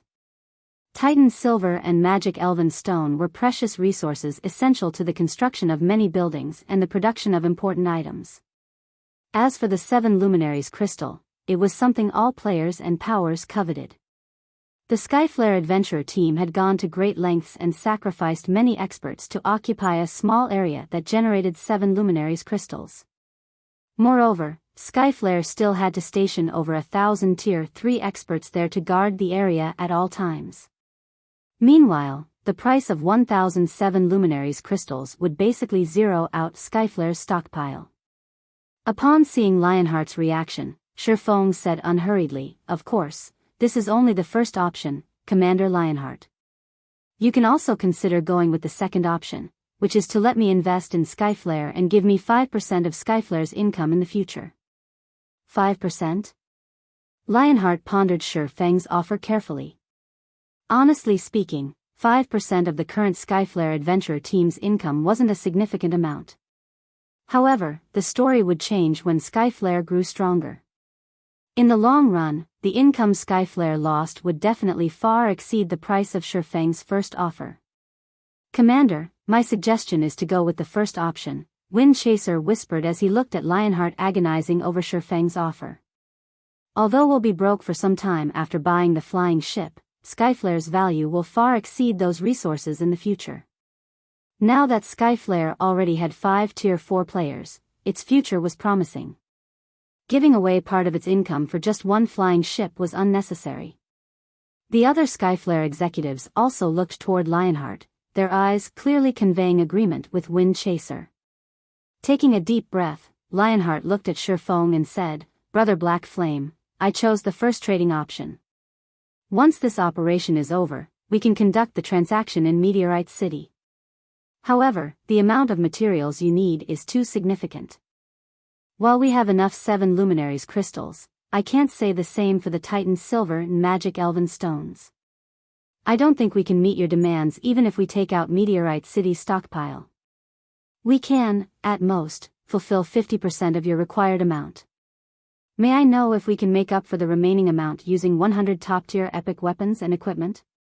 This, after giving the matter some thought, Shifeng said, "That's fine as well, but I will accept only level 150 epic weapons and equipment. In Meteorite City, the total value of 5,000 Titan silver ingots and 500 magic elven stones was equivalent to 80 top-tier epic weapons and equipment, at most. Moreover, acquiring so many top-tier epic weapons and equipment wouldn't necessarily be possible. After all, while many NPC merchants in the ancient gods' domain sold epic weapons and equipment, there was still a limit. This was especially true for top-tier epic weapons and equipment. Their rarity in the ancient era was not the slightest bit lower than in the modern era. Often, acquiring these items meant raiding mythic bosses and even superior mythic bosses. Bosses of such caliber were incredibly limited, and one would be fortunate to find even 20 of such bosses within Meteorite City's vicinity each week. Moreover, even if Skyflare now had many Tier 4 experts, raiding superior mythic bosses still carried great risks. Lionheart's offer of 100 top-tier epic weapons and equipment to make up for the difference was definitely favorable for Shifeng. Shifeng understood Lionheart's reason for doing so. In fact, if he were in Lionheart's shoes, he would go with such an option too. After all, the risks that came with giving away Skyflare's shares were massive. However, Shifeng didn't really mind Lionheart's choice either, since his initial goal was to obtain a large amount of Titan silver, magic elven stones, and 7 luminaries crystals. The second option wasn't actually a good option for him. After all, the number of times he could enter the ancient god's domain was limited. For Zero Wing, which was currently in dire need of resources, such a long-term investment wasn't desirable. This outcome was undoubtedly the best for Shifeng. Moreover, exchanging half of the required Titan silver and magic elven stones into top-tier epic weapons and equipment was also a good deal for him. After all, the current Zero Wing hardly had any level 150 epic weapons and equipment. With these top-tier epic weapons and equipment, Zero Wing's executives would also have an easier time completing their Tier 4 promotion quests. That won't be a problem. Lionheart nodded. Simultaneously, he revealed a bitter smile. For the sake of purchasing one Crimson Dragon flying ship, he had basically emptied out Skyflare's coffers. After this transaction, Skyflare would severely lack for not only magic crystals and various strategic resources but also weapons and equipment. However, despite knowing this, all of Skyflare's executives revealed ecstatic expressions on their faces. They also continuously admired and inspected the Crimson Dragon flying ship. It was as if they could already imagine the beautiful future that awaited Skyflare once they obtained the flying ship. The Crimson Dragon flying ship flew for a dozen hours or so. After passing through numerous large maps, it finally arrived at a dusky land. Despite flames burning everywhere, this land was heavily forested. As soon as everyone entered this map, they immediately felt their stamina and concentration depleting. In response, Crimson Billow drank a fire resistance potion. However, she still sensed her stamina and concentration decreasing gradually and couldn't help feeling a little surprised. Fire resistance has no effect on the flames here. At this rate, I'm afraid we'll run out of stamina and die if we stay here for more than a dozen hours. Normally, an increase in a person's fire resistance would allow them to counter all debuffs from fire. However, her increased fire resistance was actually useless here. This situation was simply unprecedented. B greater than E/B. It seems that we'll have to move quickly. While sensing the changes in his own body, Wind Chaser said, otherwise, we'll probably be annihilated before we can kill that Tier 4 infant dragon. Nodding, Shifeng promptly commanded, all Tier 3s will remain on the flying ship, while Tier 4s spread out and search for the infant dragon. Once you locate the infant dragon, report back immediately. As soon as Shifeng finished speaking, Skyflare's 5 Tier 4 players promptly floated up, ready to start looking for the Tier 4 infant dragon. Meanwhile, Lifeless Thorn, Solitary 9, and Yuluo, who had been concealing their auras with their black cloaks all this time, also gradually rose into the air, the sight attracting the attention of Skyflare's executives. They're Tier 4s too. Crimson Billow was shocked as she looked at Lifeless Thorn's group of 3. Although Shifeng had already surprised her plenty of times, she still found it astonishing that the 3 players who had tagged along with Shifeng were also Tier 4 players. After all, Tier 4 players were still rare in the entire God's domain. On average, a main city would only have 1 or 2 Tier 4 players. Yet, it was revealed that not only Shifeng but even the people following him were Tier 4 players. Read latest chapters at Wuxia World. EU. Since when were Tier 4 players as common as cabbages? It seems Black Flame has far more secrets than we think. Fortunately, we chose to partner with him. I really don't want to imagine what would have happened had we chosen to make an enemy out of him, Wind Chaser said, smiling bitterly. Yuluo aside, Lifeless Thorn and Solitary 9 were part of the group that entered Meteorite City with Shifeng. Now that 3 out of the group of 5 were confirmed to be Tier 4 players, it wouldn't be strange that the other 2 players were hidden Tier 4s as well. To think that we were actually planning to use force if negotiations failed. In retrospect, Wind Chaser found their thoughts laughable. Subsequently, after Shifeng's group of 9 searched for about half an hour, Crimson Billow's voice suddenly appeared in the team chat. I found the infant dragon. It's resting inside a cave in the southwest valley. Chapter 2789, Dragon's Might in a Cave on the southwestern side of the Ghostfire Hills. After Crimson Billow sent the infant dragon's coordinates, Shifeng had quickly gathered everyone. Now, all 128 members of the team were sneaking deeper into the cave. The flames seemed to be getting stronger and stronger, Yuluo said worriedly when she sensed her stamina and concentration depleting at a quicker rate. Moreover, the burning sensation is also growing stronger, the deeper we go. At this rate, I'm afraid the burning sensation will grow so strong that we won't be able to focus during the battle. Indeed. The burning sensation here is getting worse. Wind Chaser nodded in agreement. Under this burning sensation, I'm afraid ordinary Refinement Realm experts won't be able to exhibit combat standards at the Refinement Realm. Previously, the illusory flames merely ate at his stamina and concentration. However, he now felt as if his whole body was scorching. Although the pain was subtle, it would still impact the performance of people with weak minds. Combat techniques, skills, and spells required precision control. Even a slight deviation could result in a massive difference in the combat power one could exhibit. After observing the environment, Lionheart suggested to Shifeng, "Brother Black Flame, this cave is indeed extraordinary. I think our best option is to take the fight out of the cave. Otherwise, we'll have difficulty exerting our strength." "I'm afraid that won't do." Shaking his head, Shifeng said with certainty, "We must finish the infant dragon in this cave. Moreover, this is most likely our only chance. Outside this cave, we'll have trouble even touching the infant dragon." Dragons were the rulers of the sky. On paper, fighting the infant dragon outside the cave might seem to be to their team's advantage. However, doing so would actually place their team at a disadvantage. This was especially true for the team's Tier 3 players. Without the help of special skills, Tier 3 players couldn't fly by themselves.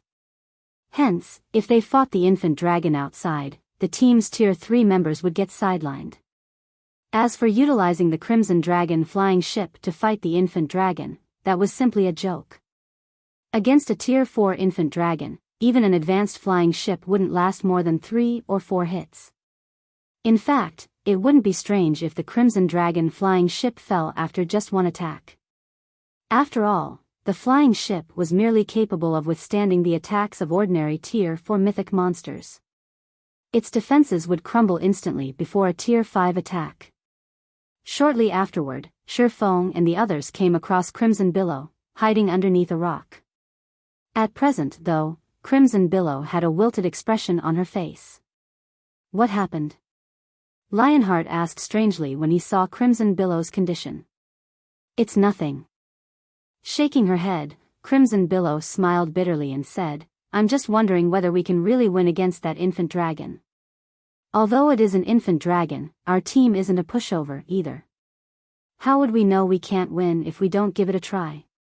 Bloodblade said confidently as he looked at Crimson Billow's defeated expression. "Don't forget that we have 9 Tier 4 players this time. That infant dragon is also only at Tier 4. However, after Bloodblade finished speaking, the cavern at the end of the road appeared in front of everyone.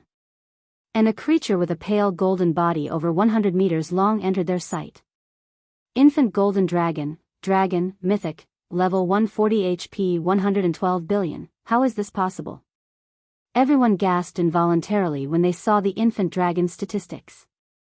Even Lifeless Thorn and Solitary 9, who had seen a half-step Demon King before, were astonished. The infant golden dragon's stifling aura aside, just its HP of 112 billion was already plenty mind-boggling. With 112 billion HP, the infant dragon would recover 24 billion HP every 5 seconds, or roughly 400 million HP every second.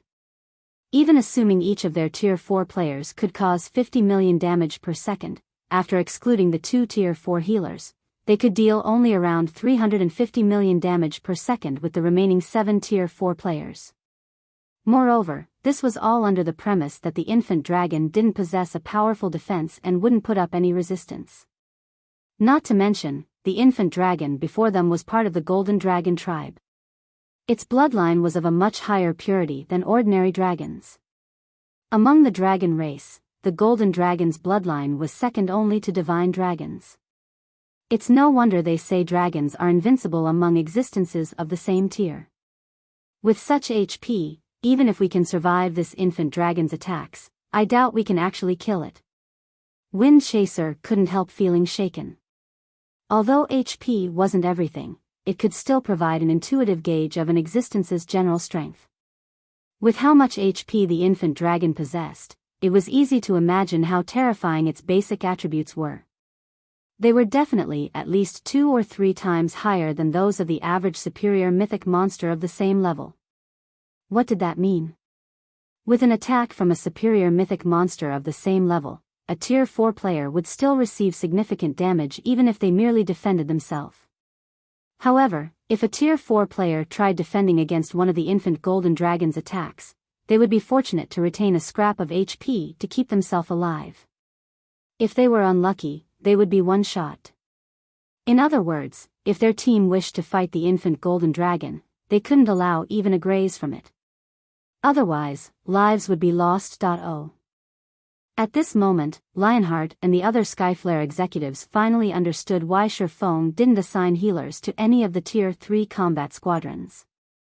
After all, Tier 3 players would be no different from ants in the upcoming battle. They were insignificant existences that would disappear upon coming into contact with even the slightest shockwave. Hence, there was naturally no need to assign healers to them. An infant golden dragon? Shifeng also smiled bitterly when he saw the mountain-like dragon before him. No wonder this quest was evaluated at the inferior mythic rank. This Tier 4 infant golden dragon's combat power reached the Tier 5 intermediate rank. Even for Biyao in his heyday wouldn't be a match for this infant dragon. In other words, the infant dragon simply wasn't an existence Tier 4 players could hope to confront. Possibly, only Tier 4 experts wielding legendary weapons and geared in legendary equipment could hope to defeat the infant golden dragon. Otherwise, the best option for players coming across this infant dragon was to obey their instincts and flee immediately. Brother Black Flame. At this time, Lionheart couldn't help but look at Shifeng and shake his head. Although I don't want to say it, I'm afraid there really is no hope of killing this infant golden dragon. After seeing the infant golden dragon for himself, he finally understood that the records in books weren't entirely trustworthy. After all, the infant dragon before him was many times more terrifying than what was described in the library books he read. It simply wasn't an existence Tier 4 players could hope to fight. At the very least, it is absolutely impossible for their present selves. Most likely, only Tier 4 NPCs would have a glimmer of hope. No, that's not necessarily true, Shifeng said, shaking his head. A hint of determination appearing in his eyes, he continued, we're not exactly out of options. It's just that we'll need to gamble. Killing this Tier 4 infant golden dragon was imperative. However, it wasn't just for the sake of completing his inferior mythic quest, but because he couldn't continue staying in the ancient god's domain. After all, his initial goal in visiting the Earthfall's secret land was simply to acquire the necessary resources for constructing the small mobile fortress. Now that he had achieved his goal, he couldn't remain here, as there were still many things he needed to attend to in the modern god's domain. Meanwhile, killing the infant dragon before him was his best chance to attract the world's attention and get the world to banish him from the ancient god's domain. Gamble? Lionheart was slightly surprised by Shifeng's words. He simply couldn't see how they could possibly defeat the infant dragon before them. I will start chanting an incantation in a moment, and it will most likely cause quite a commotion. So, I will need you to erect a magic barrier now to prevent the infant dragon from noticing it, Shifeng said, taking a deep breath. As for the subsequent battle, I will need you, Commander Lionheart, to act as support. Both you Luo and Faded Fern will be tasked with healing you. 9. You'll protect the healer squadron. As for the healer squadron, use everything you have to heal my summoned creature. Do not stop for even a moment. Summoned creature? Lionheart and the others were confused by Shifeng's words. They found it hard to imagine that any summoned creature could stop the infant golden dragon for even a moment. Despite their doubts, everyone still obeyed Shifeng's commands. The next moment, over 100 people each took out a magic array scroll from their bags and instantly erected a barrier to isolate the tunnel from the cavern. With this magic barrier present, the infant golden dragon wouldn't detect anything they did inside the barrier even if it was awake right now. Brother Black Flame, everything is ready. You can begin whenever you want. Lionheart said. Looking at the advanced magic array, he couldn't help feeling a little heartache. However, to avoid disturbing the infant golden dragon, they had no choice but to use it. Meanwhile, after Shifeng personally verified that everything was set up correctly, he took out the Bible of Darkness and began chanting an incantation. Originally, he had not planned to use the Bible of Darkness. After all, the cost of using it at Tier 4 was far too great. He estimated that after a few more uses, his soul would get devoured by the power of darkness. However, if he wished to slay the infant golden dragon now, he could only take the risk. Immediately after Shifeng began chanting, the mana inside the barrier gave off a bone-chilling sensation, the complete opposite of the burning sensation it gave off previously. Before anyone could react to the change, the barrier's interior suddenly went dark. Everyone could feel endless loneliness, coldness, and despair coming from the darkness around them. Standing in this dark environment didn't feel the slightest bit better than standing in the infant dragon's presence. As Shifeng continued incanting, the infant golden dragon slumbering outside the barrier suddenly opened its eyes as if startled awake. Its massive eyes then looked directly at the barrier-enveloped tunnel vigilantly. How is this possible? Fated Fern, who was hosting the magic barrier, was stunned by this development. The advanced magic array they used, Spatial Wall, could thoroughly isolate an area from the outside world. Even if a large explosion went off inside the barrier, nobody in the outside world should be able to notice it. Read latest chapters at Wuxia World. EU. Nonetheless, the infant dragon had clearly noticed them. What a despicable dark energy. Looking at the empty tunnel before it, the infant golden dragon bellowed, "It seems you humans have fallen as well, oh. To think you would actually come seeking death together with a demon." The infant dragon's bellow instantly extinguished the advanced magic barrier like a storm blowing out a candle. Simultaneously, the figures of Shifeng and the others appeared before the infant dragon. Brother Black Flame? Seeing that the infant dragon had already stood up, Lionheart raised his shield anxiously. He then sent a sidelong glance at Shifeng and asked, "Are you still not done?" The power of the dragon before them far exceeded his expectations. Normally, even mythic monsters couldn't destroy the spatial wall so easily, yet the infant dragon had accomplished this feat with just one roar. He simply didn't dare imagine how powerful an actual attack from the infant dragon would be. "I'm done. I made it just in time," Shifeng said, a smile appearing on his pale face. As soon as Shifeng finished speaking, a dark void appeared in the cavern's ceiling. A stone door even larger than the infant golden dragon then fell out of this void. Before the players and infant dragon could react to this turn of events, the stone door gradually opened. Chapter 2790, Heaven-defying battle. The demon gate inside the cavern opened. However, when the door was only partly open, a cold voice suddenly came from beyond it. Shifeng's group and the awakened infant golden dragon shuddered involuntarily upon hearing this voice. A little golden lizard and a heaven-blessed individual. "Wait, no, you're not an existence of this world." "Interesting." "How interesting." "Oh. The Bible of Darkness is actually damaged?" "Wonderful. This is truly wonderful." The demonic words that came out of the door echoed in everyone's mind. Although the voice spoke in a calm tone, the aura escaping the door paralyzed everyone momentarily. The infant golden dragon glared at the door in fear. A Tier 5 Demon King? Shifeng was astonished when he sensed the frightening aura from the demon gate. According to his expectations, he would already be fortunate if he could summon even a demon prince. After all, the Bible of Darkness had yet to reach its perfect state. However, the existence behind the demon gate was undoubtedly much stronger than a demon prince. In fact, none of the Tier 5 existences he had come across thus far had exuded such a powerful aura. This book isn't suitable for a little guy like you. Give it to me. Only if it is in my hands can I truly descend onto this land. At the Demon King's words, Shifeng suddenly sensed his control over the Bible of Darkness waning, and the Bible actually started flying toward the demon gate. Seeing this, Shifeng couldn't help being shocked. He never thought that a demon could resist and manipulate the Bible of Darkness's power. Hurriedly, he used all his strength to wrestle back control over the Bible of Darkness. Stop wasting your energy, little fellow. I will be taking this damaged Bible of Darkness.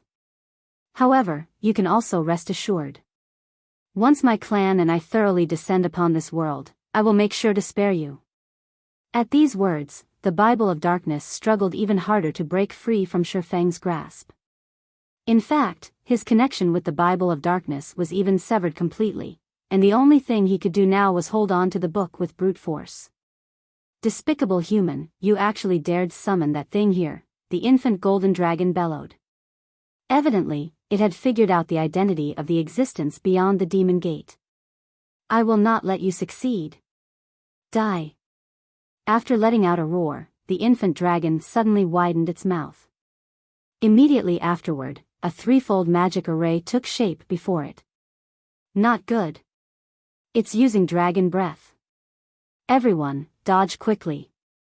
Shifeng shouted, surprised by the infant dragon's actions.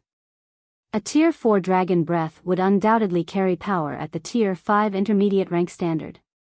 Let alone Tier 3 players, even Tier 4 players would die if they faced it. The only way they could survive this attack was to dodge it.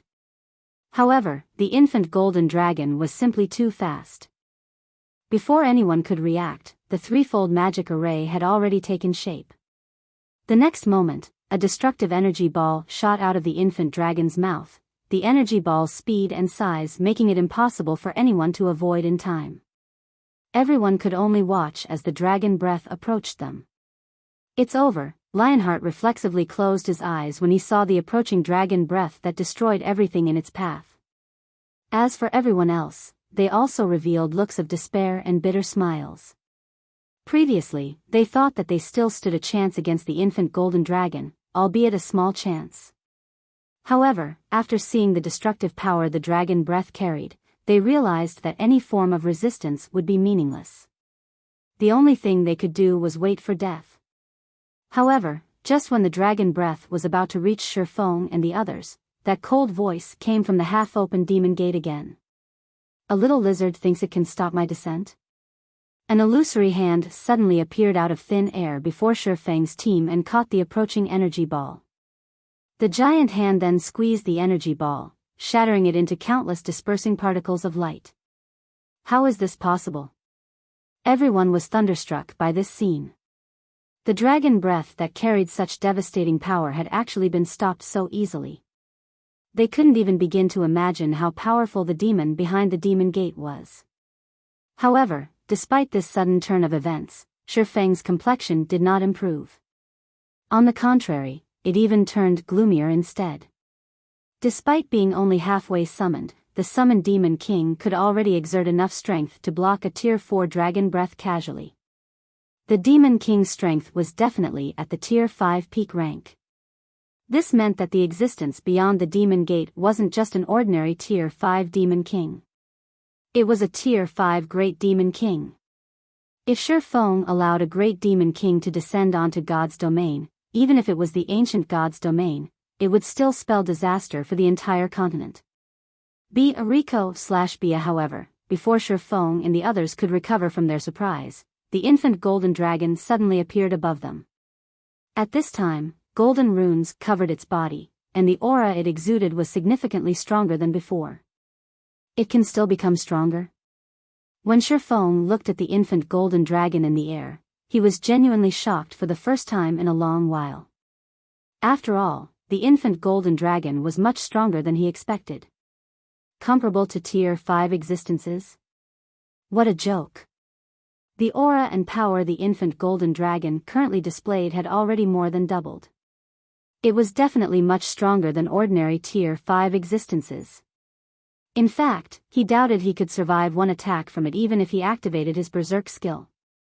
Despicable demon, you can't use your full strength while behind that door. I refuse to believe you can keep blocking my attacks. So long as your summoner dies, you will have to remain in that endless abyss forever. The infant golden dragon glared at the demon gate, a hint of disdain and mockery in its eyes. It then opened its mouth and launched another dragon breath. This dragon breath was much more terrifying than before. As soon as the infant dragon inhaled, Shifeng and the others sensed the mana within the cavern disappear completely. In addition, the Tier 3 players even had their mana rapidly sucked from their bodies. And although the Tier 4 players managed to prevent their mana from getting plundered, their ability to manipulate mana was greatly hindered.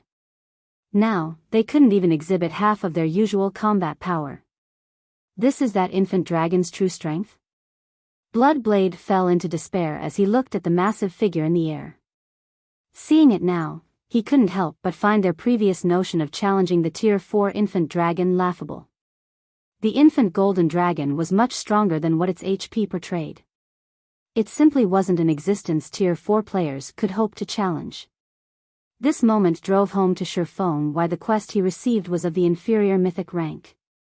He also understood why humans capable of slaying dragons were highly praised in God's domain. It would already be a miracle if a human could fight a dragon of the same tier and level to a standstill, let alone kill one. This was especially true for dragons that had reached Tier 4 or above. It wouldn't even be an exaggeration to refer to such a feat as a myth. Roar. Accompanied by a deafening roar, a dazzling energy sphere carrying devastating power descended toward the team. Little lizard, you have truly angered me now. The infant golden dragon's efforts to prevent the great demon king beyond the demon gate from descending enraged him. Suddenly, boundless power of darkness flooded out of the demon gate. A gigantic hand 5 times larger than the one before emerged from the ground. The hand was so massive that the infant dragon looked like a toy in comparison. Boom! Not only did the gigantic hand shatter the dragon breath instantly, but it even grabbed the infant dragon. And despite the infant dragon struggling desperately to break free, the giant hand remained unfazed as it smashed the infant dragon into the ground. Boom!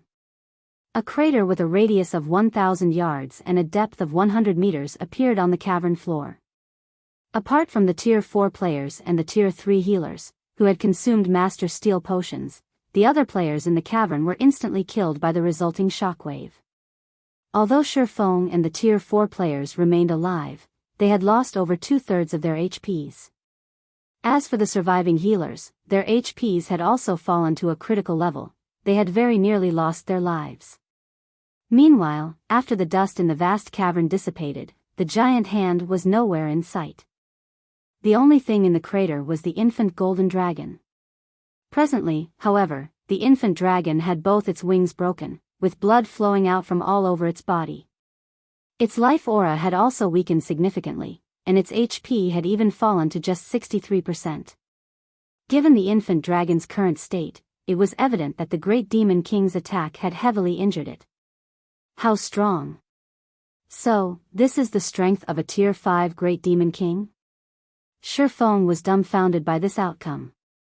The infant golden dragon had put its all into the last attack, and the attack's power had definitely reached the Tier 5 advanced rank standard. Yet, it still suffered a brutal beating. The difference in strength between the infant dragon and great demon king was clear for all to see. In fact, if not for the demon gate severely dampening the great demon king's strength, the infant dragon would have most likely died from that one attack. Meanwhile, after the great demon king executed this attack, his control over the Bible of Darkness had also weakened significantly. At the very least, Shifeng could now sense a connection between him and the Bible of Darkness. Shifeng hurriedly cancelled the summoning. Previously, due to the severance of his connection with the Bible of Darkness, he couldn't stop the summoning even if he wanted to. However, now that he had recovered a small portion of control over the Bible of Darkness, he could cancel the summoning. As for the cost of forcibly canceling the summoning, he couldn't care less about it right now. After all, if he allowed a Tier 5 Great Demon King to descend onto the continent, only death awaited him. Moreover, the cost of this death wouldn't just be a loss of 1 or 2 levels. Instead, his body might very well end up a puppet of the Great Demon King, and he would have no choice but to retrain a new account. Hence, he absolutely couldn't let the Great Demon King exit the Demon Gate, even if doing so would leave himself in a weakened state. You damned heaven-blessed individual. I will make you pay a heavy price the next time we meet. Upon seeing the Demon Gate closing, the Great Demon King bellowed angrily and repeatedly attacked the door, causing it to tremble violently. Fortunately, the Demon Gate was sufficiently powerful. No matter how much the Great Demon King assailed it, the Demon Gate continued closing at a steady pace. Finally, 20 seconds later, the Demon Gate closed and disappeared from this space, leaving behind only the heavily injured infant Golden Dragon and Shifeng's team in the cavern. Read latest chapters at Wuxia World. Brother Black Flame, what should we do now? Lionheart asked in an uncertain voice after seeing the Demon Gate disappear. He didn't know whether they should flee or try to kill the infant Golden Dragon while it was heavily injured. Although the infant dragon was significantly weaker than before, it was still much stronger than superior mythic monsters of the same level. Is there even a need to ask? Looking at the infant dragon that was struggling to stand up, Shifeng said in a determined tone, "Now is our only chance to slay this infant dragon. With our strength, we can't defeat it in its peak state." Don't tell me you're willing to miss out on such an opportunity, Commander Lionheart. At Shifeng's words, Lifeless Thorn and Solitary 9 nodded in agreement. If the infant Golden Dragon wasn't heavily injured, killing it with their present strength was nigh impossible. Only Tier 5 players could possibly go up against it. I guess you're right. As Lionheart looked at the infant Golden Dragon, a trace of determination also appeared in his eyes. He then said, "Since that's the case, let's kill it before it recovers." After saying so, Lionheart raised his shield and led the charge against the infant Golden Dragon, with all the other Tier 4s except for Shifeng following close at his heels.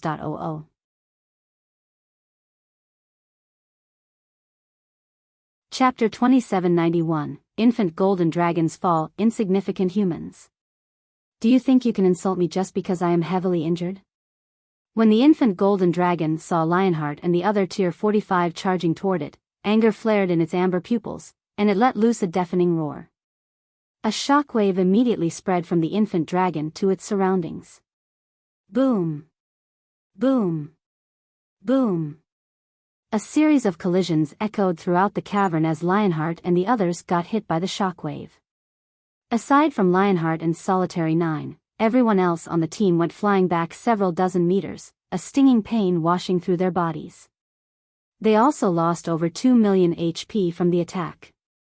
Lifeless Thorn and the others, who only had around 6 million HP, had basically lost 1/3 of their HPs to the shockwave. It's still so strong even after getting injured?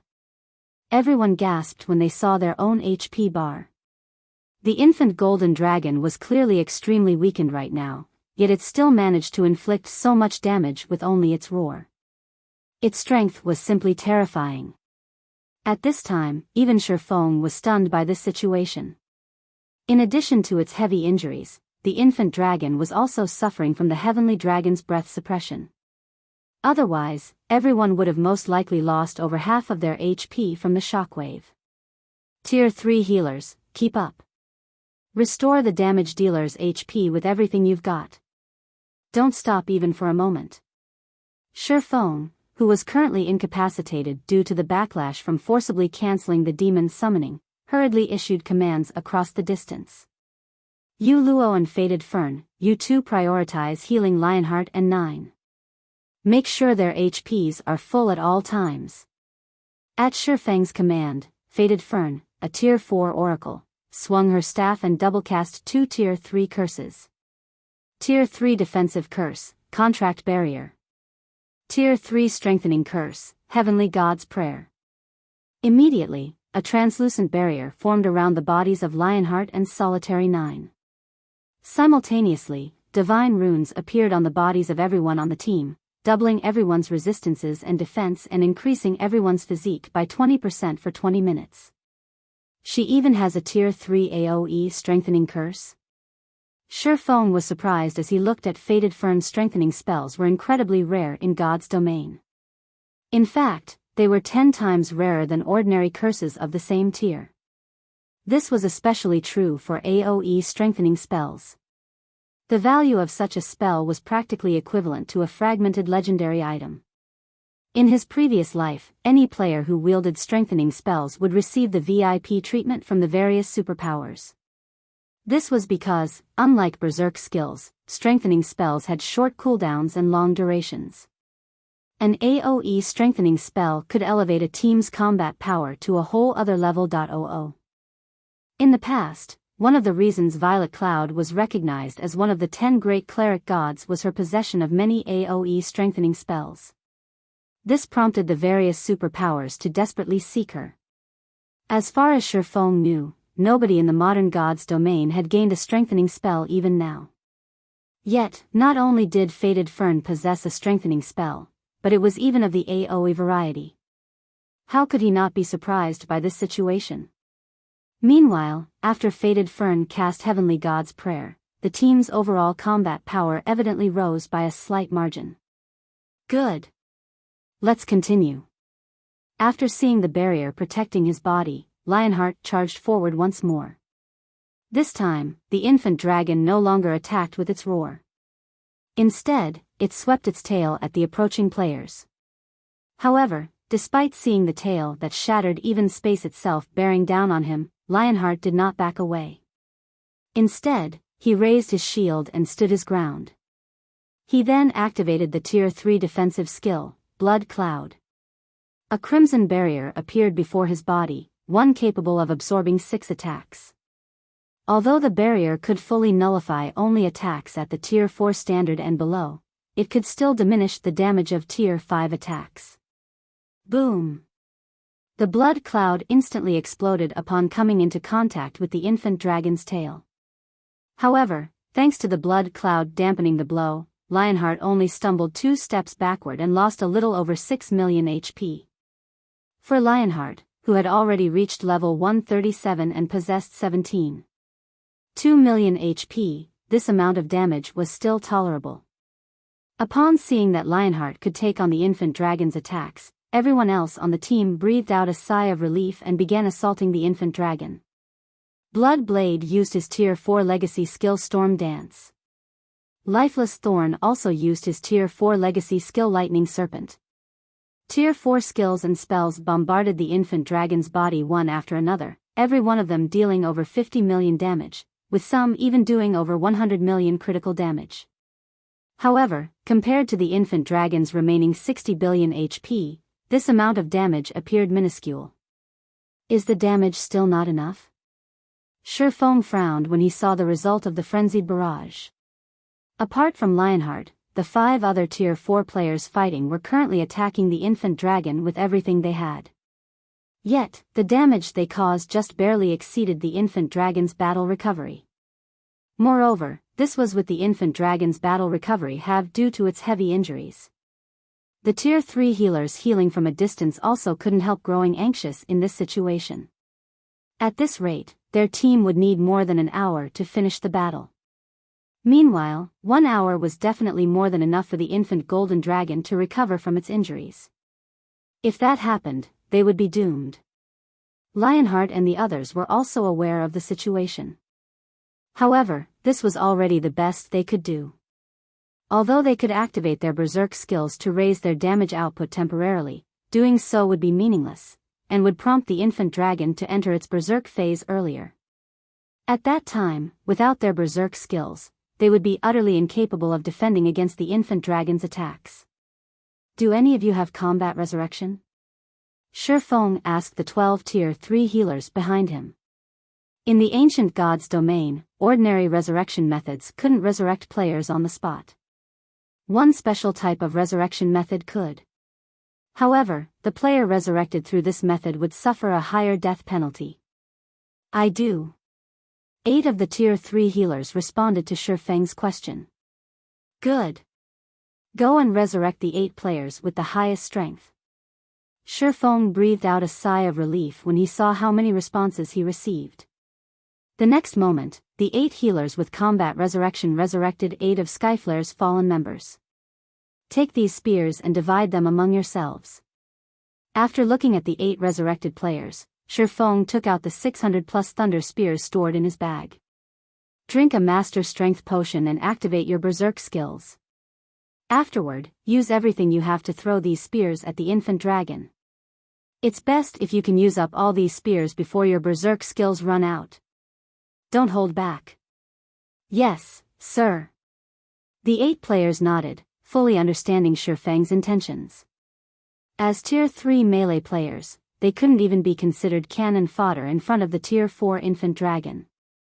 After all, if they tried moving up close to the dragon, they would instantly die to any random roar.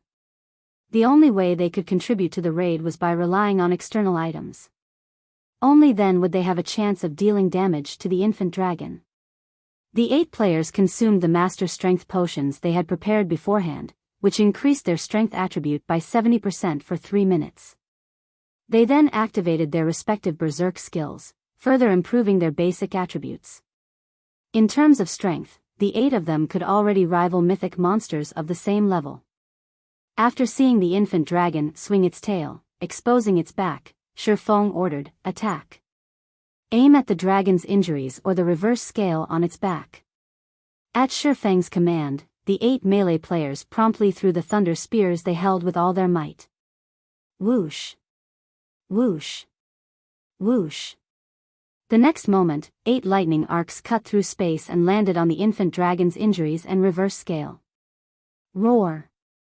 The infant dragon roared in pain at the attacks. Simultaneously, damages exceeding 50 million appeared above its head one after another. There was even one critical hit that dealt over 130 million damage. The 8 melee players' attacks were not the slightest bit weaker than those of Lifeless Thorn and the other Tier 4 combatants, only the frequency of their attacks was slightly inferior. Good. Next volley. Seeing that the attacks were highly effective, Shifeng promptly called for another attack. In response, the 8 melee players each took out another thunder spear and hurled the weapons at the infant dragon. When the attacks connected, the infant dragon's HP bar finally shrank, albeit slightly. As expected of the commander. We have a chance now. Solitary 9 couldn't help growing excited when he saw the rate of the infant dragon's HP decrease accelerating. Crimson Billow, who was frantically attacking the infant dragon, looked toward Shifeng in surprise despite herself. He still has a trump card? She never thought that Shifeng could actually add 8 more Tier 4 combatants to the fight. Now, with their damage output, killing the infant dragon within a short period was entirely possible. The infant golden dragon's HP continuously decreased over time. 60%. 40%. 30%.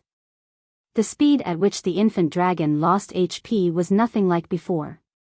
Only, in exchange for this boost in DPS, the supply of thunder spears declined rapidly.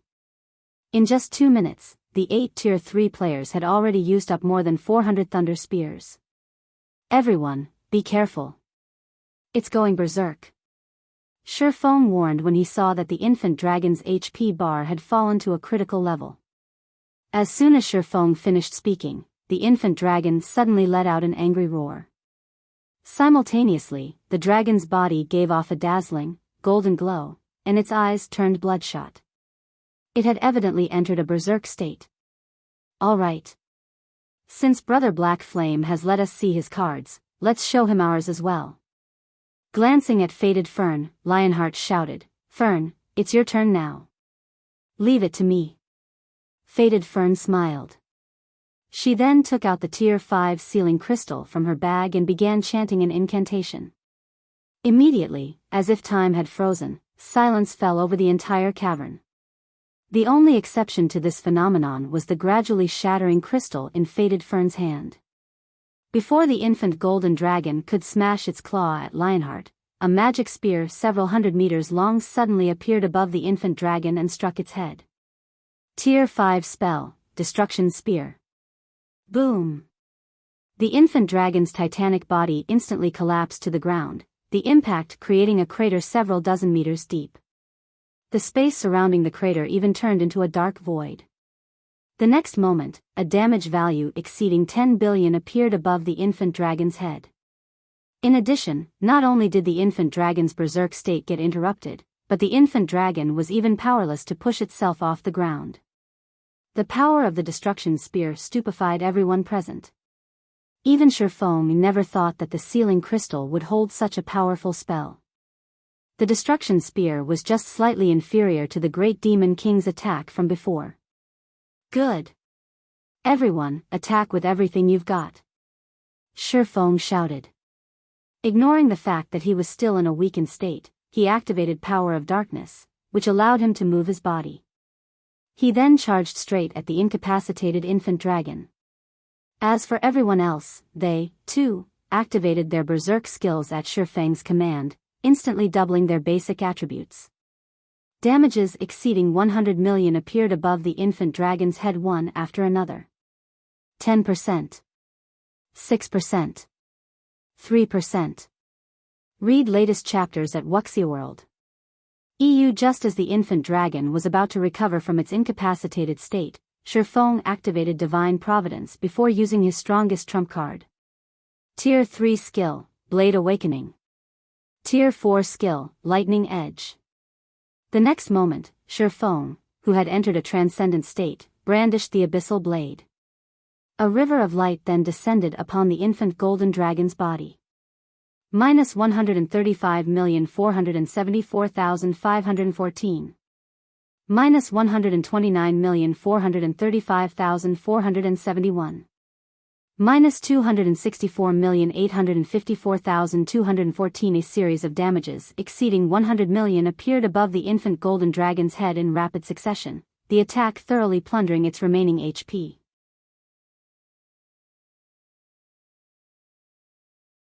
Chapter 2792, Astonishing Harvest. The infant golden dragon uttered a mournful cry as its titanic body crashed to the ground. Subsequently, an unprecedented silence descended on the cavern. We did it. We succeeded. Everyone heaved a deep sigh of relief when they looked at the infant dragon's corpse lying on the ground. Simultaneously, an indescribable sense of joy and excitement also appeared on their faces.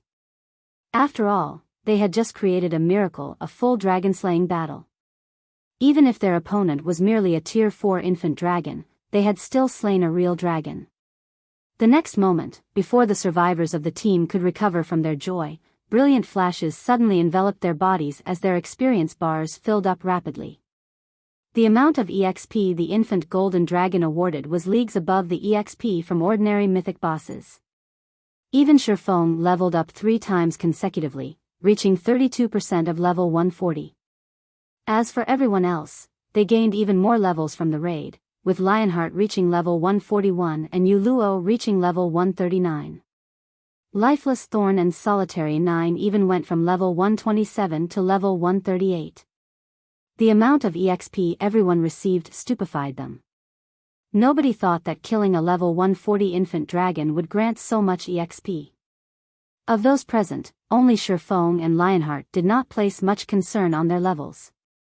After all, as veteran Tier 4 players, they knew very clearly how easy it was for Tier 4 players to gain levels.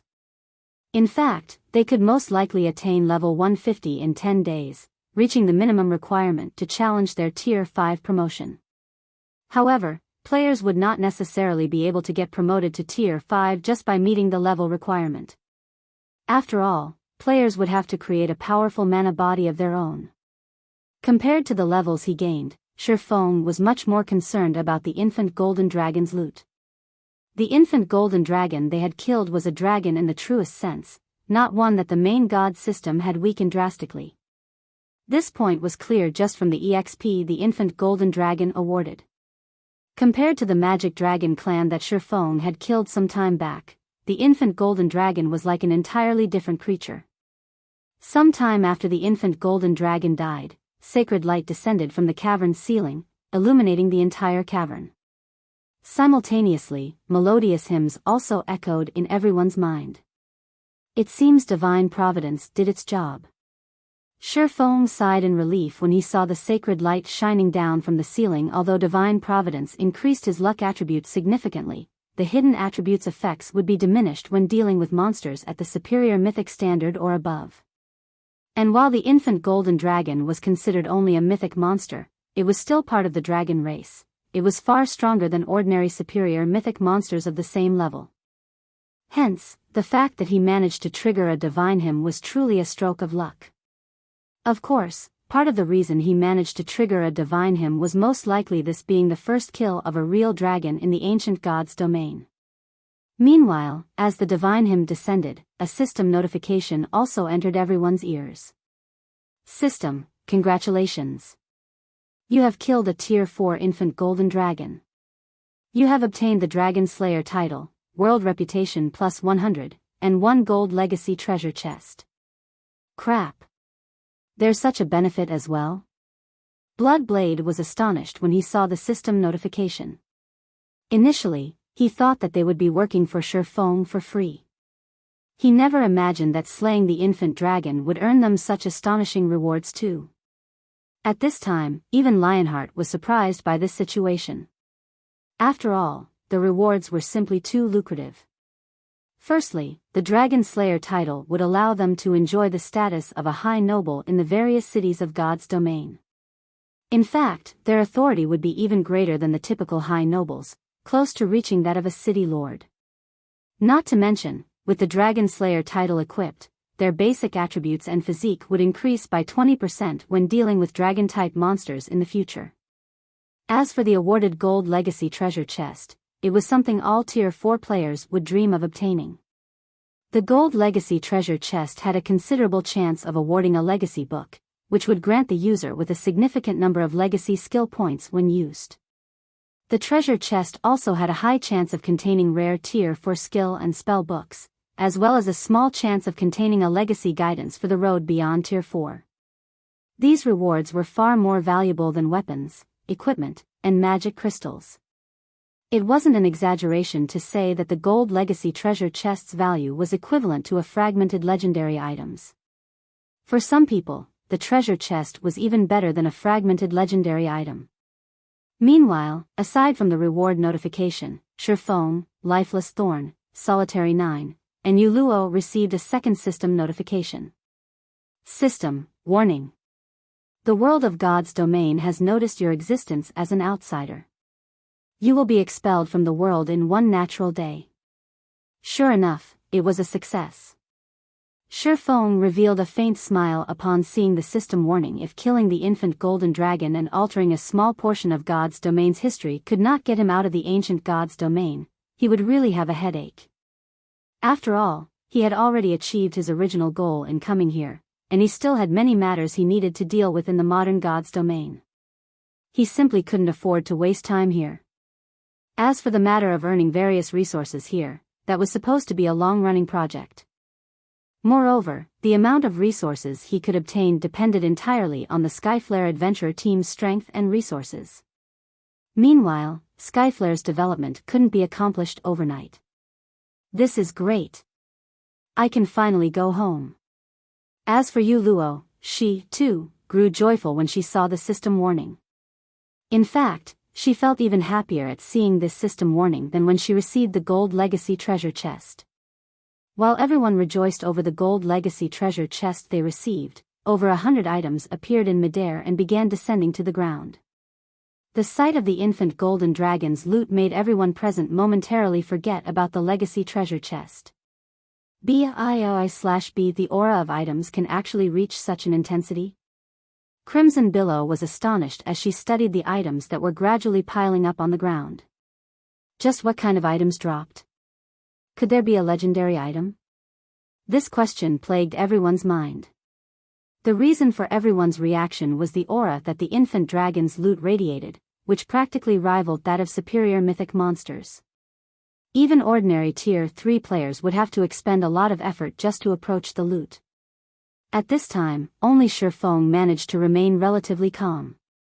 This was because he had heard of other people slaying dragons before. Only, the dragons that the God-ranked expert teams killed back then weren't Tier 4 infant dragons but adult dragons at the peak of Tier 5.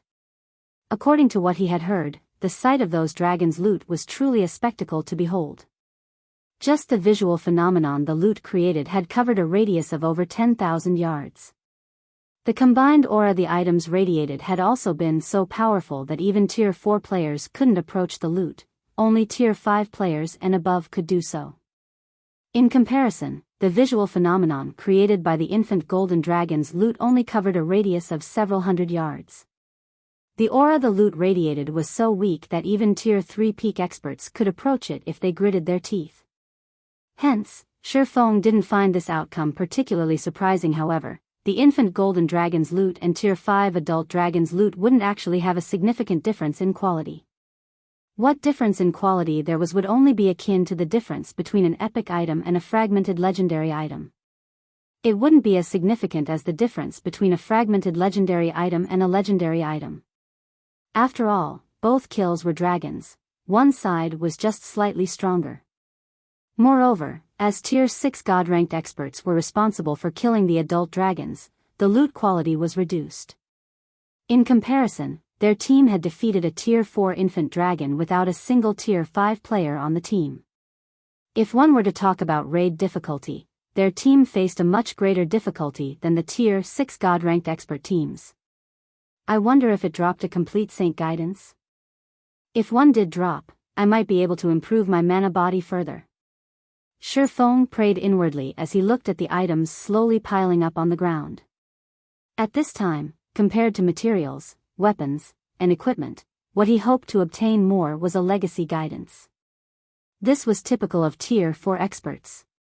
After all, even with multiple fragmented legendary items, a Tier 4 expert wouldn't be able to go up against Tier 5 existences. As for the possibility of the infant golden dragon dropping a legendary item, that was utterly impossible. As far as Shifeng knew, players couldn't obtain legendary items through killing monsters. It didn't matter even if the monster in question was a dragon. At best, monsters would only drop fragmented legendary items that could be repaired into legendary items.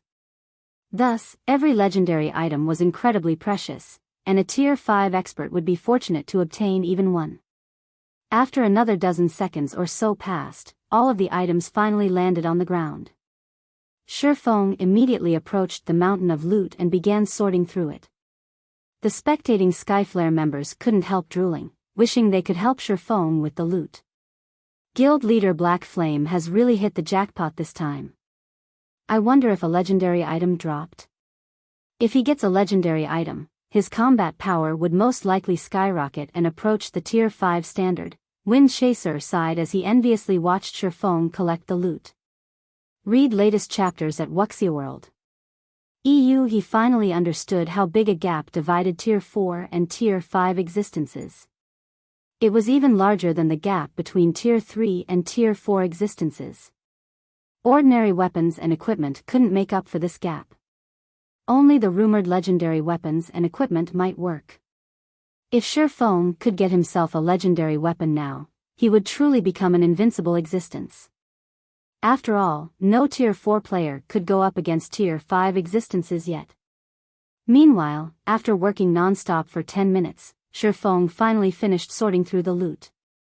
Once he organized the loot, he had to press his hand against his chest to suppress the excitement in his heart. The loot dropped this time was simply too amazing. It was definitely the most amazing loot he had ever seen.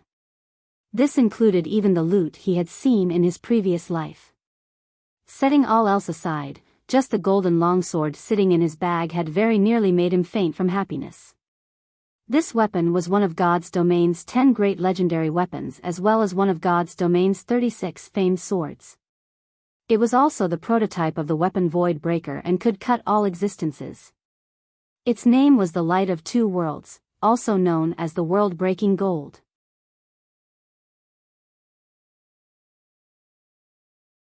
Chapter 2793, World Authority. The golden longsword covered in crimson divine runes sitting inside his bag was definitely the dream weapon of all swordsmen. So, that's why the Light of Two Worlds was rumored to have been destroyed and no longer existed in God's domain in the past. Shi Feng couldn't help his elation as he inspected the long sword in his bag. As it turns out, the weapon can't be obtained in the modern God's domain but only in the ancient God's domain. Light of Two Worlds, one-handed sword, fragmented legendary rank, equipment requirement, strength 6000, tier attack power, 270% of strength, attack speed, 3% of agility, all attributes, increases according to the user's level. When equipped, attacks gain the mana annihilation effect, causing a spatial collapse in an area of 4 by 100 yards. Attacks have a 50% chance to deal 300% damage, strength increased by 70%, agility increased by 60%, intelligence increased by 30%, endurance increased by 60%. Attack speed increased by 40%, ignore levels plus 50, all sword type skills effect increased by 40%, all sword type skills plus 1 level, effect of mana increased by 50%. Additional skill 1 spatial slash, tier 4 for 1 attack, increases strength by 200%, power by 2 ranks, up to tier 5 advanced rank at maximum, and attack range to 1000 yards. Cooldown, 40 seconds additional skill 2 golden soul, tier 4 improves perception of magic elements by 200% and mana control by 300%. Reduces all concentration consumption by 70%. Duration, 1 minute cooldown, 6 hours additional skill 3 world breaker, tier 4 consumes half of the user's concentration and mana to enhance the Light of Two Worlds, granting the weapon the power to break worlds for 1 attack. Forcibly increases the power of attack by 1 tier, up to tier 5 advanced rank at maximum. Cooldown, 1 hour created by the ancient god of light. The Light of Two Worlds possesses the power to cut all things. The divine power sources within the weapon have been destroyed by an inexplicable power. However, as the weapon itself is still intact, it is possible to fully repair it by injecting new divine power sources. Divine power source injected, 0/2, despite being the prototype of the Void Breaker, the Light of Two Worlds had still managed to rank number 1 among God's domain's 36 famed swords. One could easily imagine how powerful the weapon was. Although the Light of Two Worlds was currently incomplete, just the basic attributes it provided already made it far superior to even the Abyssal Blade. It undoubtedly had the highest attack power out of all the one-handed sword Shi Feng had ever seen. Not to mention, there were also the outrageous skills the weapon carried. Just by wielding the Light of Two Worlds, a tier 4 swordsman would be capable of exchanging one move with a tier 5 existence. This was a feat that was impossible with ordinary fragmented legendary weapons. However, while the Light of Two Worlds was incredibly powerful, its usage condition was also astonishingly high. Without the several fragmented legendary items on Shi Feng, he wouldn't be able to equip the weapon. Meanwhile, the Light of Two Worlds' appearance could also be considered heaven-sent. Now that Shi Feng had reached level 140, both the Twilight Blade and Killing Ray could no longer keep up with his level. Hence, he had mainly been fighting with only the Abyssal Blade all this time, with the Twilight Blade and Killing Ray as support. However, now that he had the Light of Two Worlds, he could arm both his main and sub-arms with adequate weapons. In fact, even if he failed to collect the 2 remaining fragments of Solomon's sword, he wouldn't have to worry about finding a replacement weapon. Moreover, even if he did manage to complete Solomon's sword, the complete Light of Two Worlds wouldn't be the slightest bit inferior to it. The only problem was that divine power sources were incredibly hard to find. In fact, Shi Feng had only ever heard rumors of divine power sources. He had never actually seen one before. This was because divine power sources were far more valuable than god crystals. They were the power sources of gods, and they carried incredible strength. The value of a divine power source was comparable to a legendary item.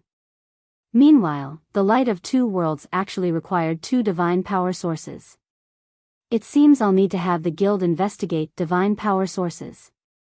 Looking at the Light of Two Worlds, Shi Feng inwardly resolved to repair the weapon, no matter the cost. Legendary weapons were far too rare in God's domain. Now that one had appeared before him, it would be a huge waste if he did not try to repair it. Meanwhile, after seeing Shifeng had finished sorting through the loot, Lifeless Thorn and the others approached him with curious eyes. "Commander, did anything good drop this time?" Looking at Shifeng, Solitary 9 asked in a whisper, "Did a legendary item really drop?" They had just defeated an unrestrained Tier 4 infant dragon. If Shifeng said nothing good dropped, nobody would believe him. Solitary 9 was very curious to find out just how excellent the infant golden dragon's loot was. After all, there was still no news of any player obtaining a legendary item, so nobody could tell how powerful legendary items were. If a legendary item had truly appeared among the items dropped, they would have hit a huge jackpot. "Aren't you guys taking legendary items too lightly? There's no way a legendary item can drop from a monster." Shifeng smiled and shook his head when he saw the excited expressions of Solitary 9 and the others. He then said vaguely, "However, while there is no legendary item in the loot, there are several items whose value is comparable to legendary items. To me, at least, these items are almost as valuable as actual legendary items." He had no intention of telling everyone the specifics of the items dropped this time. This was because the loot was truly astonishing. Aside from the Light of Two Worlds, there were two other items that could easily cause a sensation among God's domain's various powers. One of the two was a magic array design. Although the design only recorded a master magic array, this master magic array was more valuable than even some grandmaster magic arrays. This was because this magic array existed only in the ancient God's domain. The 12-array magic world. This magic array could increase the density of all mana within its area of influence by 200% and players' mana perception by 100%. Although it only had two specific functions, if brought back to the modern God's domain, it would definitely stand at the peak among all magic arrays in existence. As for the second item, it was a mysterious flame. Be it in the ancient God's domain or modern God's domain, mysterious flames were incredibly rare items, especially Tier 3 mysterious flames and above. A Tier 3 mysterious flame was just as rare as a fragmented legendary item. Meanwhile, the mysterious flame the infant golden dragon dropped was the Tier 4 mysterious flame Hellfire. A Tier 4 mysterious flame was something Shifeng had only ever heard about in God's domain. According to rumor, after reaching Tier 4, mysterious flames would all possess astonishing power and a variety of incredible effects. Take the Soul Fire, for example. It was a mysterious flame capable of annihilating a player's soul, leaving the said player with no choice but to delete their accounts and restart from scratch. Such a feat was impossible for most Tier 5 existences. Moreover, even if a Tier 5 existence had the ability to wipe out a player's soul, it would only work on low-tier players. As players reached higher tiers, their souls would also grow stronger and become more resistant to destruction. After a certain point, even a Tier 6 god wielding the power to annihilate the immortal souls of players wouldn't be able to force the said player to delete their account. Nevertheless, the Tier 4 Soul Fire could easily annihilate even the souls of Tier 3 players.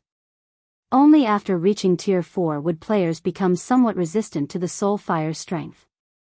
This was also why the corrosive effect of the mysterious NPC's soul chain had weakened considerably after Shifeng had reached Tier 4, allowing Shifeng to live for much longer. Now, he had obtained a complete Tier 4 mysterious flame.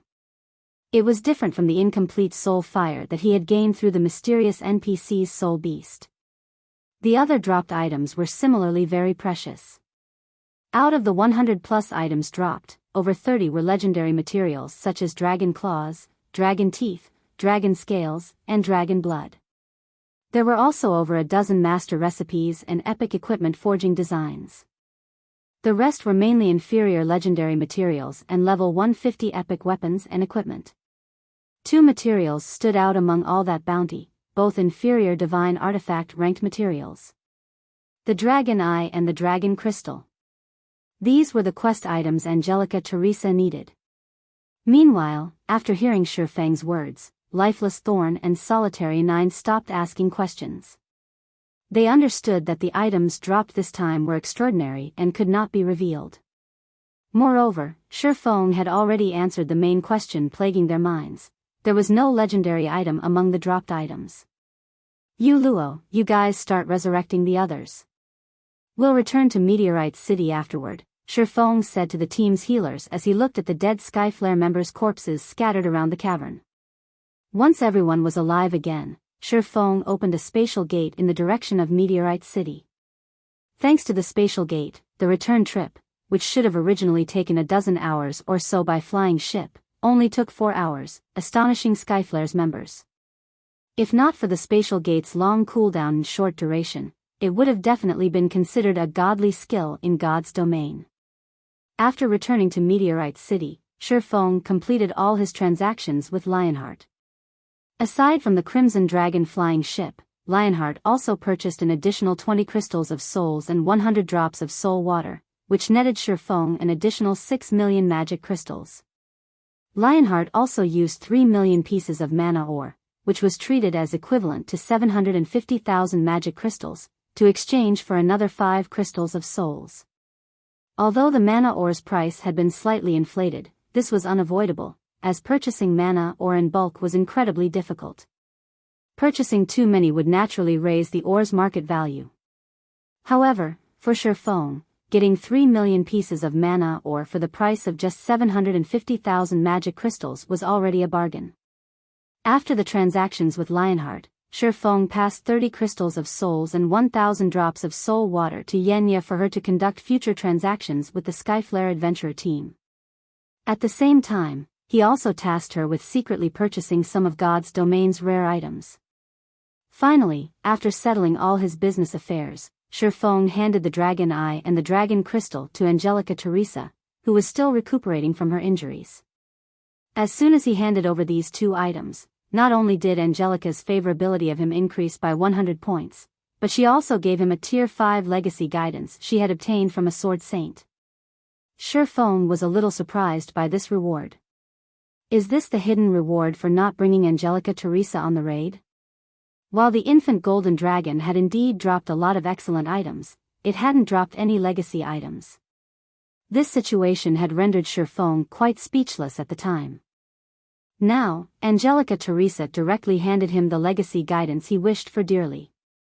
After the conversation with Angelica, Shifeng immediately received a system notification.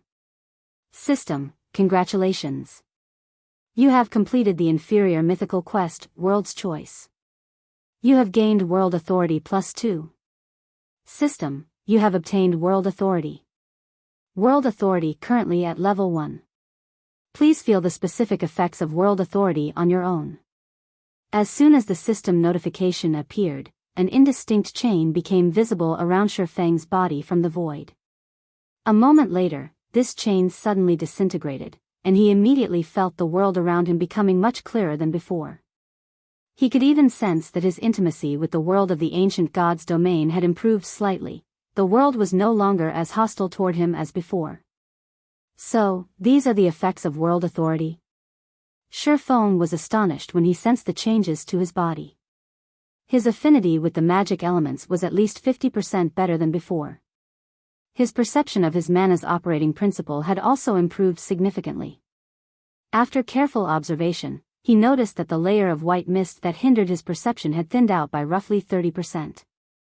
With such a tremendous improvement, his chances of constructing a Tier 5 mana body would increase by at least 20%, at least 10 times more than what a legendary item could provide. Meteorite City, Silver Hotel. After spending half a day experiencing the benefits of having World Authority, Shifeng decided to take a break. I've already made major strides in my mana control in merely half a day of experimenting. At this rate, my control over mana can probably reach the Advanced Master Standard in just half a month. Shifeng looked at the time in astonishment. Initially, he had estimated that he would take 3 or 4 months to reach the Advanced Master Standard for mana control. Now, he would need only half a month to accomplish this feat. The amount of time he could save with World Authority was astonishing. After reaching Tier 4, what was most important to players would no longer be weapons and equipment but their control over mana. The stronger a Tier 4 player's mana control was, the easier using skills and spells would be. They would also have an easier time constructing their Tier 5 mana body. From what he knew, one's mana control needed to be at the Advanced Master standard at the very minimum to construct a Tier 5 mana body. In other words, so long as his mana control reached the Advanced Master standard, he could begin attempting to construct a new mana body. "Commander, it's almost time," Lifeless Thorn said as he entered the room. "Okay. I've finished all my business here already. We can go now." Shurfeng nodded. Afterward, Shurfeng, Lifeless Thorn, and Solitary 9 went in secret to a forest several thousand yards away from Meteorite City and met up with Yu Luo, who had been waiting there for quite some time now. Read latest chapters at Wuxia World. EU, Guild Leader Black Flame, will we really be able to return? Yu Luo couldn't help asking as she counted down the time. She had tried all sorts of methods to leave the ancient god's domain, yet none of them had succeeded. Although there was the system notifications assurance this time, she still felt a little doubtful. "Relax. The system won't lie to us," Shurfeng said, chuckling when he saw the anxious look on Yu Luo's face. Shortly after Shurfeng finished speaking, the system's timer of 1 natural day struck 0. Immediately, the space around the 4 shattered, forming 4 small spacetime tiers. An invisible force then pushed them into these spacetime tiers. In the blink of an eye, Shurfeng's group of 4 disappeared from the quiet forest as if they never existed here in the first place.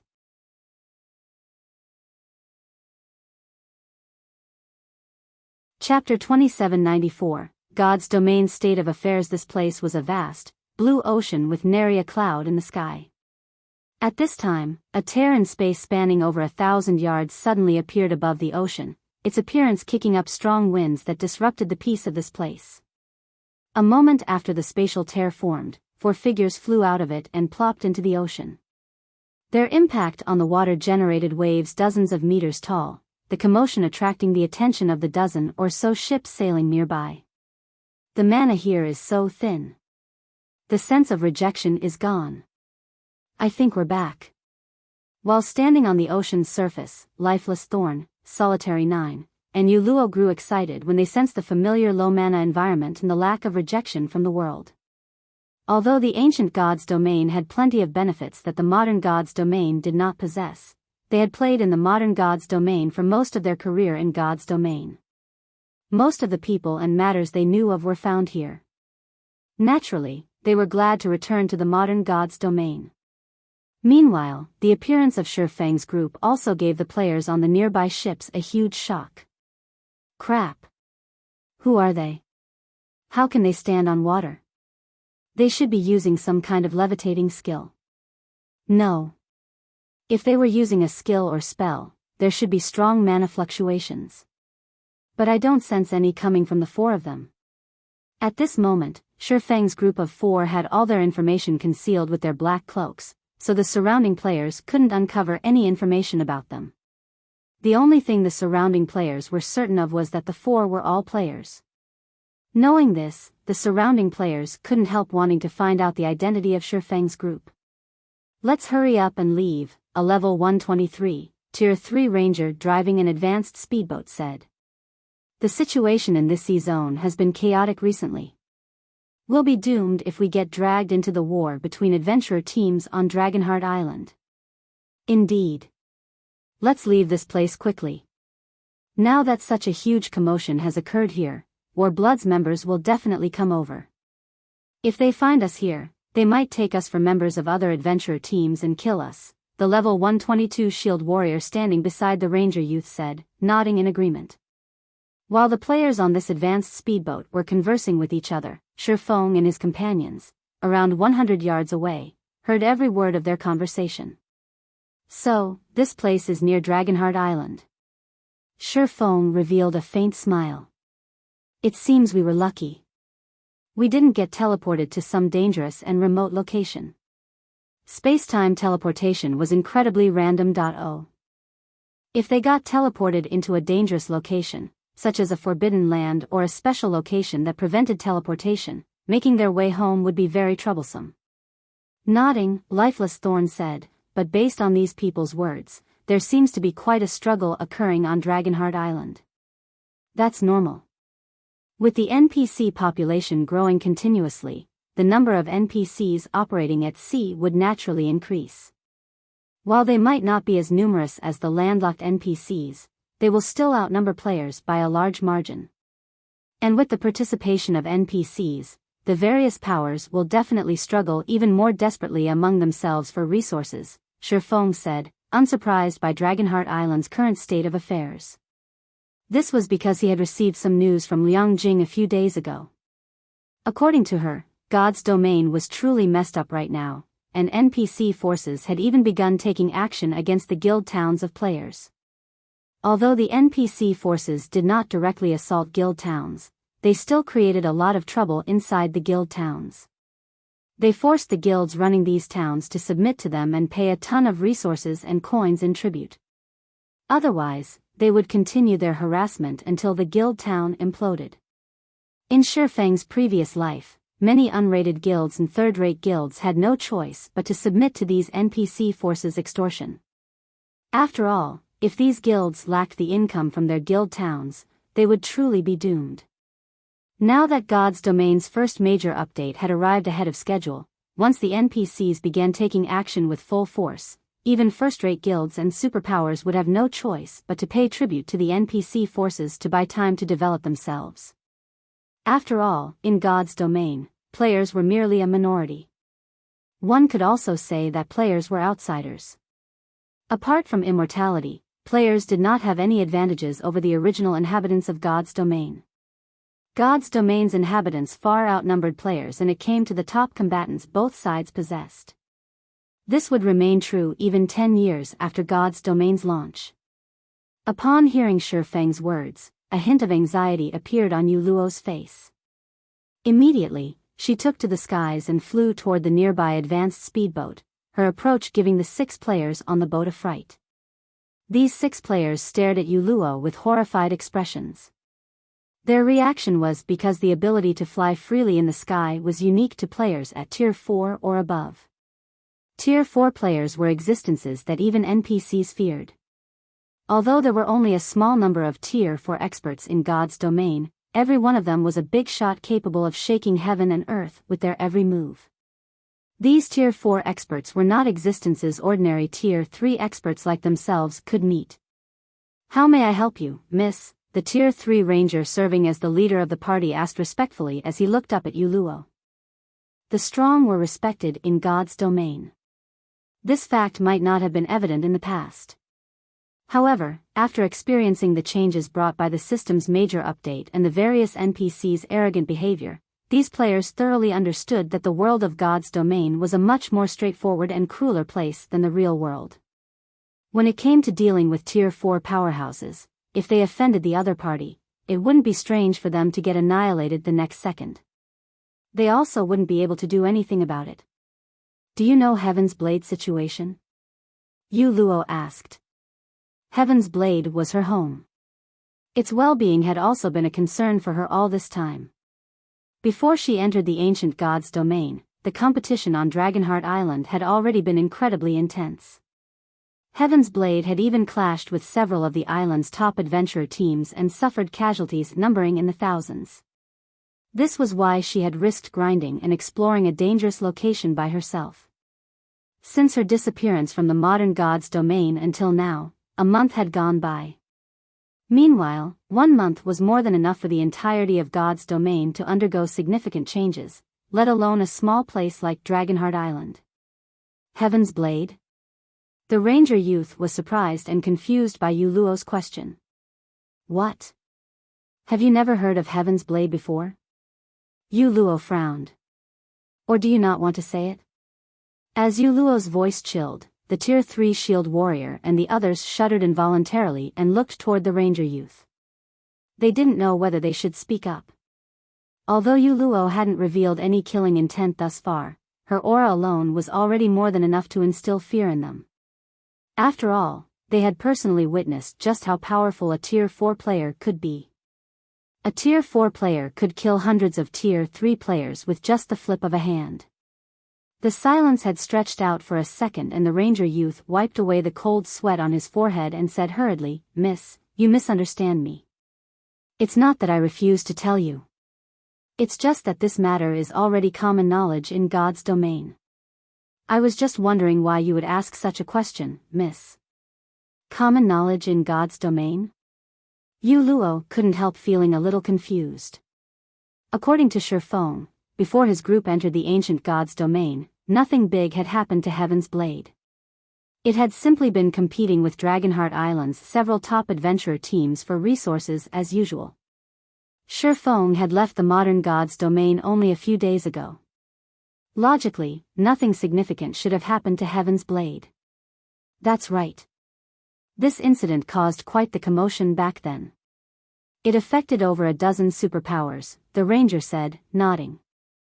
3 days ago, through some unknown means, not only did War Blood enter into an alliance with one of Dragonheart Island's local NPC forces, but someone from War Blood also got promoted to Tier 4.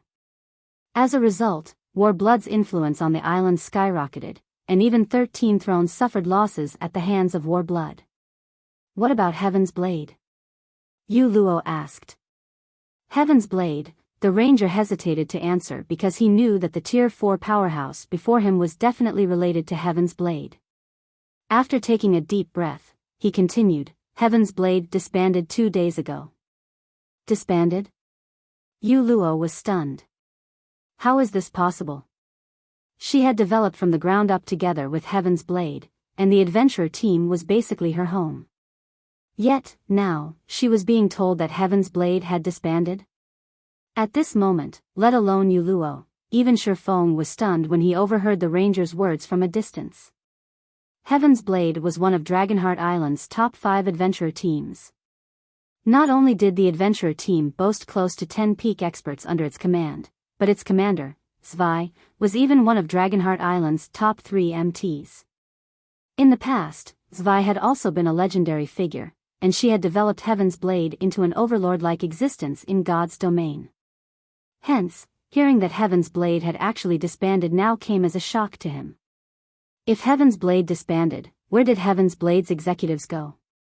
Suppressing the emotions in her heart and doing her best to stay calm, Yu Luo asked in a quivering voice, where did Commander Zwei and the others? Shaking his head, the ranger replied, this, I do not know.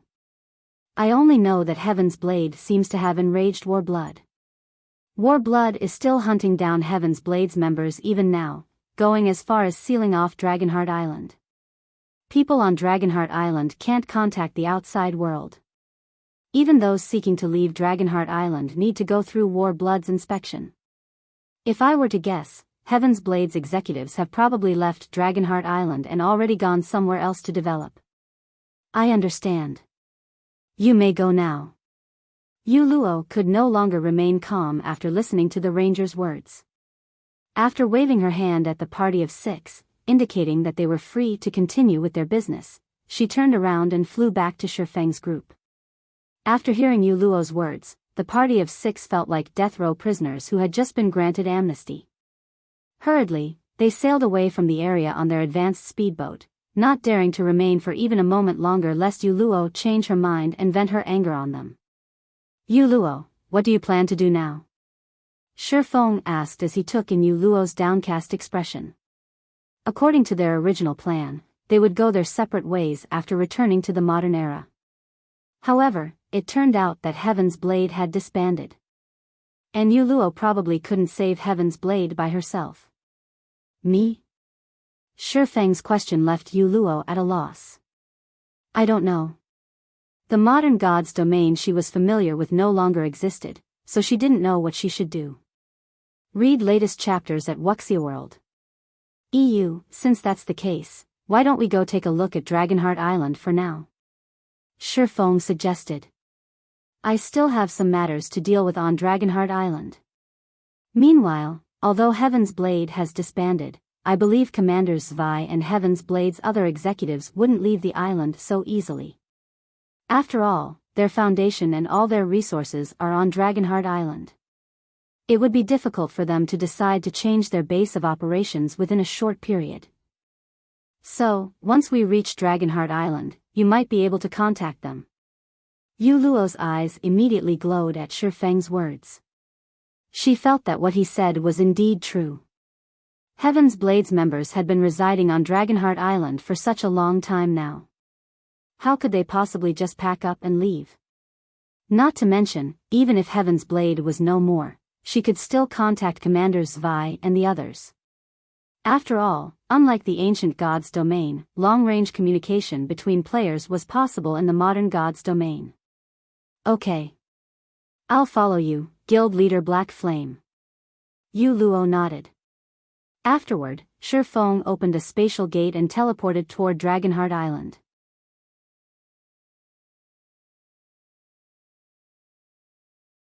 Chapter 2795, Dragonheart Island's Chaos. The waters surrounding Dragonheart Island, over 1,000 ships were currently scattered around the island surrounding Dragonheart Island, all bearing the mark of the War Blood Adventurer team. Any ship traveling to Dragonheart Island had to submit to War Blood's inspection. In addition, as Dragonheart Island was enveloped by a sealing magic array, communication between the island and the outside world was impossible. Teleportation into and out of the island was also blocked. At this time, Dragonheart Island was practically War Blood's territory. Damn it. War Blood is too vicious. We clearly aren't Heaven's Blades members, yet they charged us 3 magic crystals and 20 ancient bronze just for leaving Dragonheart Island. A level 114, Tier 2 berserker driving a speedboat cursed angrily as he watched the departing speedboat belonging to War Blood. Shoo! Keep your voice down. They still haven't gone far. A level 120, Tier 3 elementalist on the same speedboat hurriedly covered the angry berserker's mouth. He then warned, War Blood has the final say on everything on Dragonheart Island right now. Even the superpowers have no choice but to go along with War Blood's whims. We are leaving Dragonheart Island to sell our haul this time. We'll be finished if we get targeted. I wonder what Heaven's Blade did to anger War Blood to such an extent. Even now, War Blood is still hunting for Heaven's Blade's members. The captured members are even sent to be imprisoned by NPCs, a level 117, Tier 2 Oracle mused when she saw that War Blood's speedboat was already more than 300 yards away. Isn't that obvious? War Blood's clearly trying to get Heaven's Blade's lands near the World Tower, the berserker said indifferently. They are discovering more and more treasures in the World Tower's underground floors right now. The 4th underground floor is especially amazing. However, the abnormal energy in the 4th floor is overwhelming, and the food needed to recover from this energy is incredibly expensive and uneconomical. The only other way to recover quickly is to rest in the special region around the World Tower. Meanwhile, Heaven's Blade owns a total of 5 plots of land in that special region, including the sole large-sized plot in the special zone and a medium-sized plot. War Blood is currently in a frenzy to expand its influence, so how can it possibly let such a fat piece of meat get away? Indeed. The lands around the World Tower are in high demand right now. Since War Blood has already forced Heaven's Blade to disband, it naturally won't let go of Heaven's Blade's lands. The reason War Blood is capturing Heaven's Blade's members is simply to force Heaven's Blade's commander to submit and give up those lands, the elementalist youth said, nodding. However, I doubt Heaven's Blade will give up so easily. After all, so long as Heaven's Blade has those 5 plots of land, it can make a comeback any time. When the players aboard the speedboat spoke of the World Tower, they couldn't help a sense of yearning for it. Before the players on Dragonheart Island began exploring the World Tower's 4th underground floor, they hadn't placed much importance on the lands around the World Tower. After all, those lands were absurdly expensive. Moreover, they were far from Dragonheart Island's business district. Naturally, nobody had been willing to purchase them. However, after players began exploring the 4th underground floor, they found that it actually housed Tier 4 legacy lands. As a result, the 4th underground floor was now a bone of contention for all superpowers in God's domain. Unfortunately, there were only 34 plots of land around the World Tower, which weren't even enough to divide among the local player forces, let alone the foreign superpowers. Moreover, it turned out that not only did Heaven's Blade own 5 plots of land in that special zone, but the adventurer team had even gotten its hands on the best one. How could this not make the various superpowers and War Blood go crazy? Before the party of 6 could continue their conversation, a loud explosion suddenly sounded in the distance. Immediately, the party of 6, together with the other players in the vicinity, turned to look toward the origin of the explosion. The next moment, what entered everyone's eyes was a group of around 30 cloaked players summoning 2 flying mounts. The 2 Tier 3 peak experts leading the team worked together and rapidly finished off 20 Tier 3 war blood experts. Afterward, they each hopped onto a flying mount and broke through War Blood's encirclement together with their team. It's Heaven's Blade's remnants. Activate the magic array. Don't let them escape. When the nearby War Blood members saw this scene, they promptly sprang into action. Suddenly, the several dozen War Blood speedboats positioned around the 2 flying mounts set up a sealing barrier. It was evident that War Blood's members were prepared for Heaven's Blade's members. The next moment, before the 2 flying mounts could ascend 200 yards into the air, they were trapped within a magic barrier covering over 1,000 yards. The translucent barrier had visible runes decorating it. One could easily tell that it was an advanced magic array at a glance. If trapped by this barrier, even Tier 4 mythic monsters would need a lot of time to break out of it, let alone Tier 3 players. Damn it, the female Guardian Knight leading Heaven's Blade's team cursed when she saw the barrier, a trace of frustration appearing in her eyes. She then turned to the man standing at the front of the other flying mount and asked, Vice Commander Shadow, what should we do? It'll take us at least 3 minutes to break out of this barrier. That's more than enough time for War Blood's members to surround us. At the Guardian Knight's words, the man named Divine Shadow standing atop the flying serpent frowned. It was clear that he hadn't expected War Blood to use such a powerful move against them. We have no choice but to fight. I'll activate my Berserk skill and distract them afterward.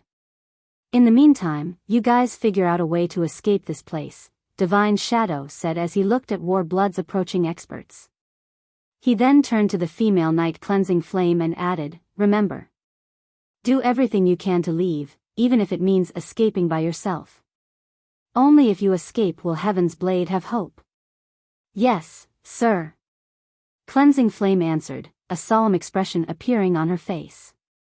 Now that Heaven's Blade had already disbanded and War Blood was even hunting down Heaven's Blade's members on Dragonheart Island, Heaven's Blade's only hope of making a comeback was to seek help from the outside world. With the deeds of the Special Zone's lands in her hands, it was entirely possible to recruit the help of a super guild if they paid a certain price. However, before Cleansing Flame could control her flying serpent to head for the barrier's edge, a powerful voice echoed in the ears of Heaven's Blade's members. Escape? Do you think it's that easy? None of you should think of leaving today. Before Divine Shadow and Cleansing Flame could react to the situation, a man suddenly appeared in front of them. This crimson-eyed man wore a dark red robe and held a crimson wooden staff. His entire being also gave off an indescribably evil feeling. Just by hovering in the air, this evil-looking man exerted a powerful pressure on Heaven's Blade's members. Divine Shadow and the others felt as if a mountain were weighing down their bodies. They could also feel the mana surrounding them growing hostile. Autumn Plant? A hint of confusion appeared in Divine Shadow's eyes when he saw the crimson-robed man. Impossible. Shouldn't you be leading a team to the 4th floor? The evil man blocking their team was none other than Autumn Plant, one of War Blood's 4 great vice commanders, as well as War Blood's sole Tier 4 member.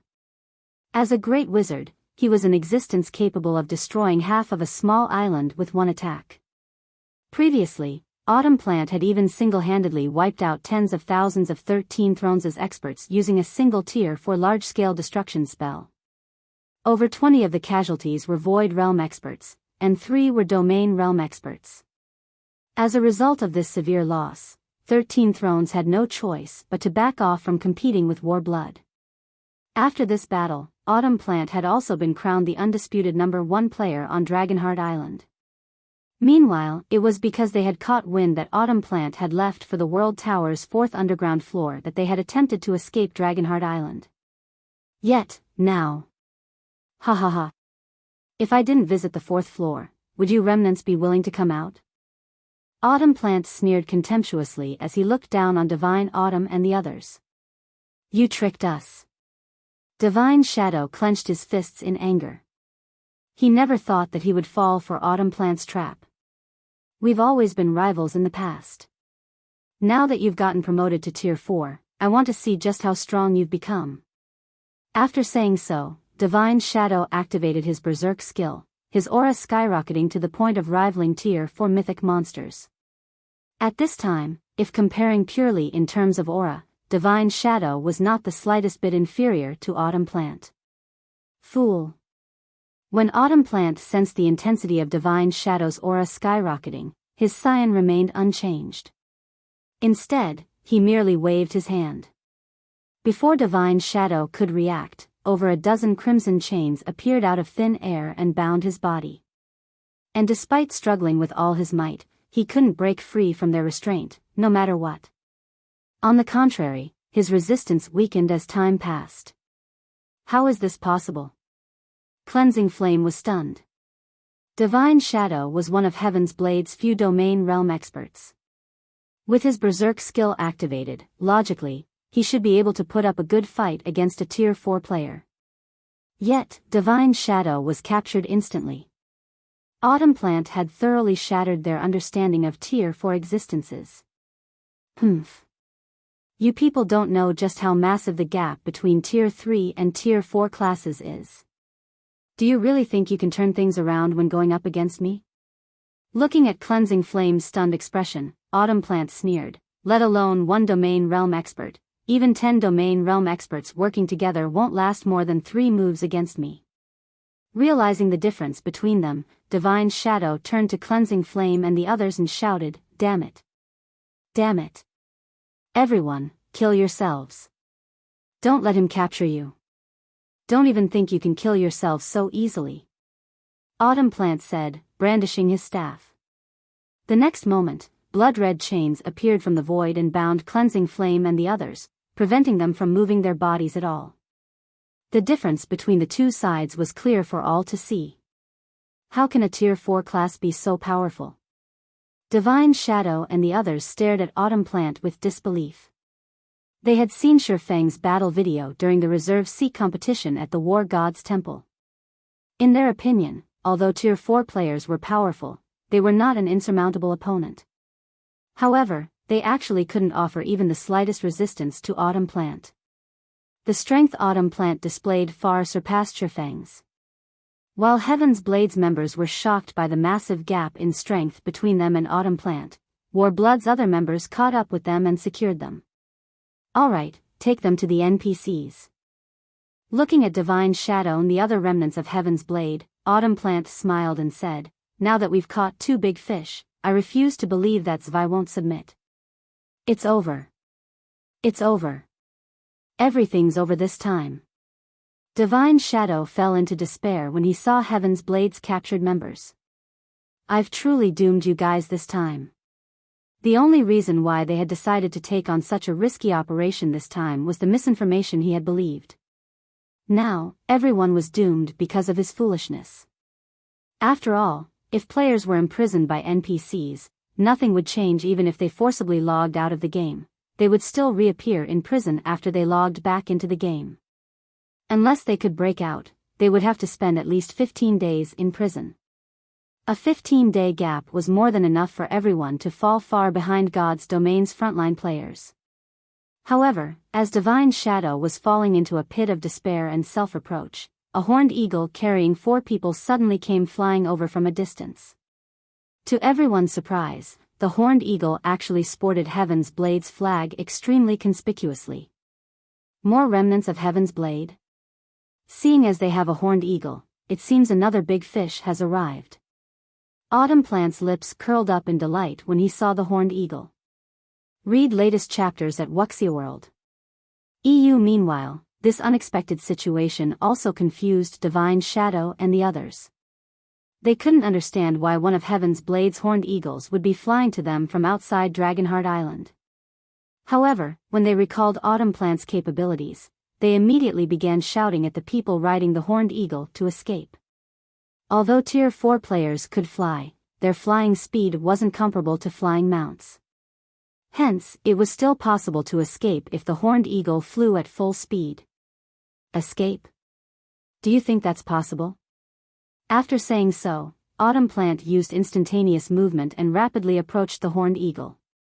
A Tier 4 Great Wizard's instantaneous movement had a range of 3,000 yards, many times superior to a Tier 3 Great Mage's instantaneous movement.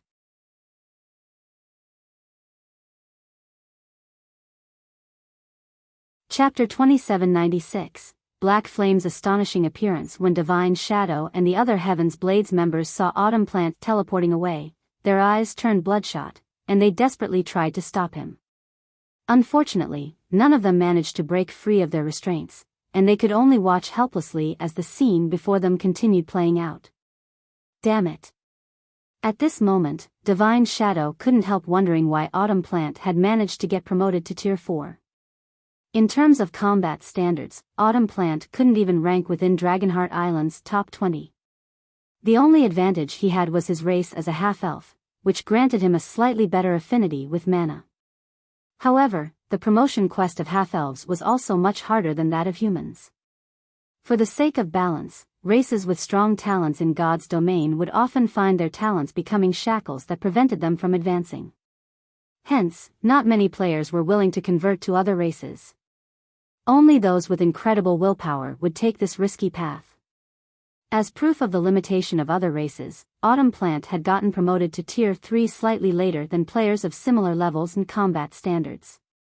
Yet, he was actually the first to reach Tier 4 on Dragonheart Island. This situation was simply unbelievable, no matter how Divine Shadow looked at it.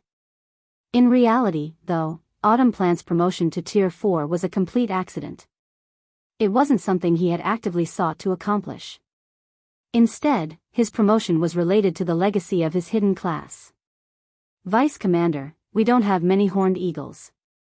Aside from the two of the other Vice Commanders remaining on Dragonheart Island, the only other horned eagle I can think of belongs to the missing team leader, Yuluo, Cleansing Flame said worriedly as she looked at the approaching horned eagle. Could that person flying toward us be team leader Yuluo? It should be, but it's useless to say anything now, Divine Shadow said, smiling helplessly. If we can't do anything against Autumn Plant, what more can Yuluo do? At this time, he no longer held any hopes of Yuluo escaping. It might have been a different story if Yuluo were a scout class, but as a cleric, she wouldn't notice Autumn Plant's rapid approach before it was too late. That's right. Now that Autumn has taken action, they can't escape. You should just obediently follow us back and persuade your commander. At this time, a blue-clad woman suddenly appeared beside Divine Shadow and the others, giving Cleansing Flame and the others a scare. This female ranger was none other than Ink Feather, another one of Warblood's 4 great vice commanders. I never thought that Warblood would send 2 of its vice commanders just to stop us. What an honor, Divine Shadow said provocatively as he looked at Ink Feather. Shadow, there's no point in inciting me. Sneering, Ink Feather said, even without Autumn here, do you think you can escape me? You should know very well that if we were to fight, I would have a greater chance of winning. Not to mention, I am more proficient at hunting down targets.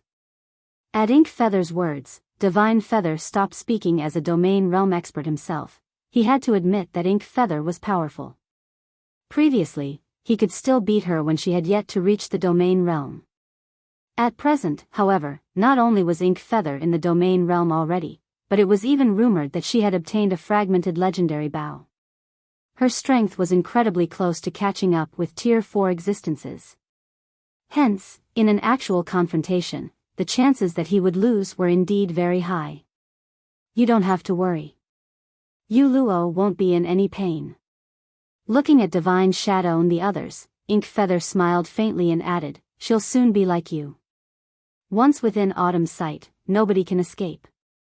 Afterward, Ink Feather and the other Warblood members shifted their gaze toward Autumn Plant, who had already popped up before the horned eagle. Upon noticing Autumn Plant, the flying horned eagle felt uneasy and came to an abrupt stop, looking at the Tier 4 Great Wizard with fear in its eyes. I don't know whether to call you bunch brave or stupid to approach while riding one of Heaven's Blades horned eagles, Autumn Plant said, smiling as he looked at the 4 cloaked figures atop the flying mount. At this time, only 3 people in Heaven's Blade possess a horned eagle. Of the 3, 2 are still hiding inside Dragonheart Island. Even if you don't reveal yourselves, I can guess that one of you is that missing team leader, Yuluo, right? Warblood had conducted a detailed investigation into Heaven's Blade's organizational structure after forcing the latter to disband. The sudden disappearance of Yuluo was included in the information they dug 6 up. Yuluo did not bother refuting Autumn Plant's words. She simply looked at the Great Wizard and said calmly, "I never thought you would actually be the first on Dragonheart Island to get promoted to Tier 4. That's right. But many more unexpected things have occurred as well, such as the dissolution of Heaven's Blade and the fact that you're now a prisoner of Warblood." Autumn Plant said contemptuously instead of growing enraged at Yuluo's words. "Now, do you want me to take action, or are you going to follow me obediently?" However, no sooner had Autumn Plant finished speaking than a chuckle came from behind Yuluo. "Long time no see, Vice Commander Autumn. It seems you've grown to have quite the arrogant tone." As this voice spread, Autumn Plant's complexion changed, and he stared automatically at the cloaked man standing behind Yuluo. "You are," for a moment, Autumn Plant doubted his ears. After all, he was familiar with this voice, to the point where just hearing it disgusted him already. In fact, he even had trouble speaking right now. Black Flame. Autumn Plant's reaction was because this man was the culprit responsible for Warblood's loss of reputation on Dragonheart Island. This man had also very nearly turned Warblood into a joke to the various superpowers. Hence, this man was the person Blood Oath, Warblood's commander, wished to kill the most. That's right. Nodding, Shifeng removed his hood and smiled at Autumn Plant. "We meet again, Vice Commander Autumn." The instant Shifeng removed his hood, a wave of restlessness spread through the Warblood members spectating the situation from a distance. Heaven's Blade's members were similarly astonished to see Shifeng. Black Flame was currently a big shot that everybody in God's domain knew of. He had thoroughly risen to fame during the Reserve C competition as the first player in God's domain to reach Tier 4. Although there hadn't been any news of him recently, his performance during the competition was still being discussed by countless players even today. "This is great. It's really Guild Leader Black Flame." Cleansing Flame grew ecstatic when she saw Shifeng. Although Heaven's Blade wasn't considered allies with Zero Wing, the organizations had a relatively good relationship. In fact, Zero Wing was one of the guilds they intended to seek help from when they were planning to escape from Dragonheart Island.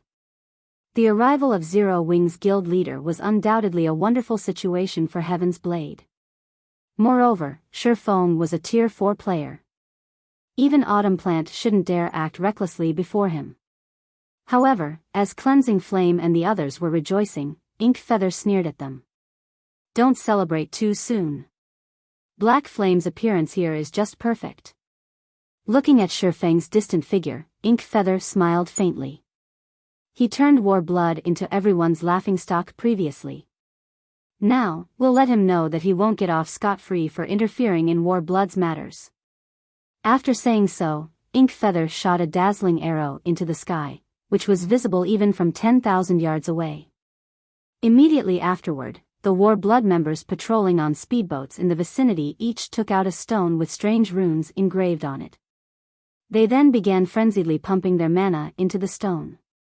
Suddenly, a storm brewed, blanketing the entire sea zone. Simultaneously, multiple barriers emerged from the ocean, thoroughly enveloping Shifeng's group of 4. An endless supply of water-type mana also bound them, the restriction weakening their basic attributes and physique by 30%. What a powerful restriction.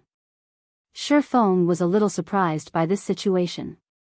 There were very few magic arrays capable of affecting Tier 4 players significantly. Even a Master Magic Array would only be capable of reducing a Tier 4 player's basic attributes. It would hardly affect a Tier 4 player's physique.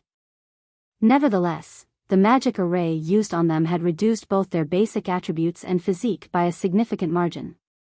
This was truly an amazing magic array. Ha ha ha.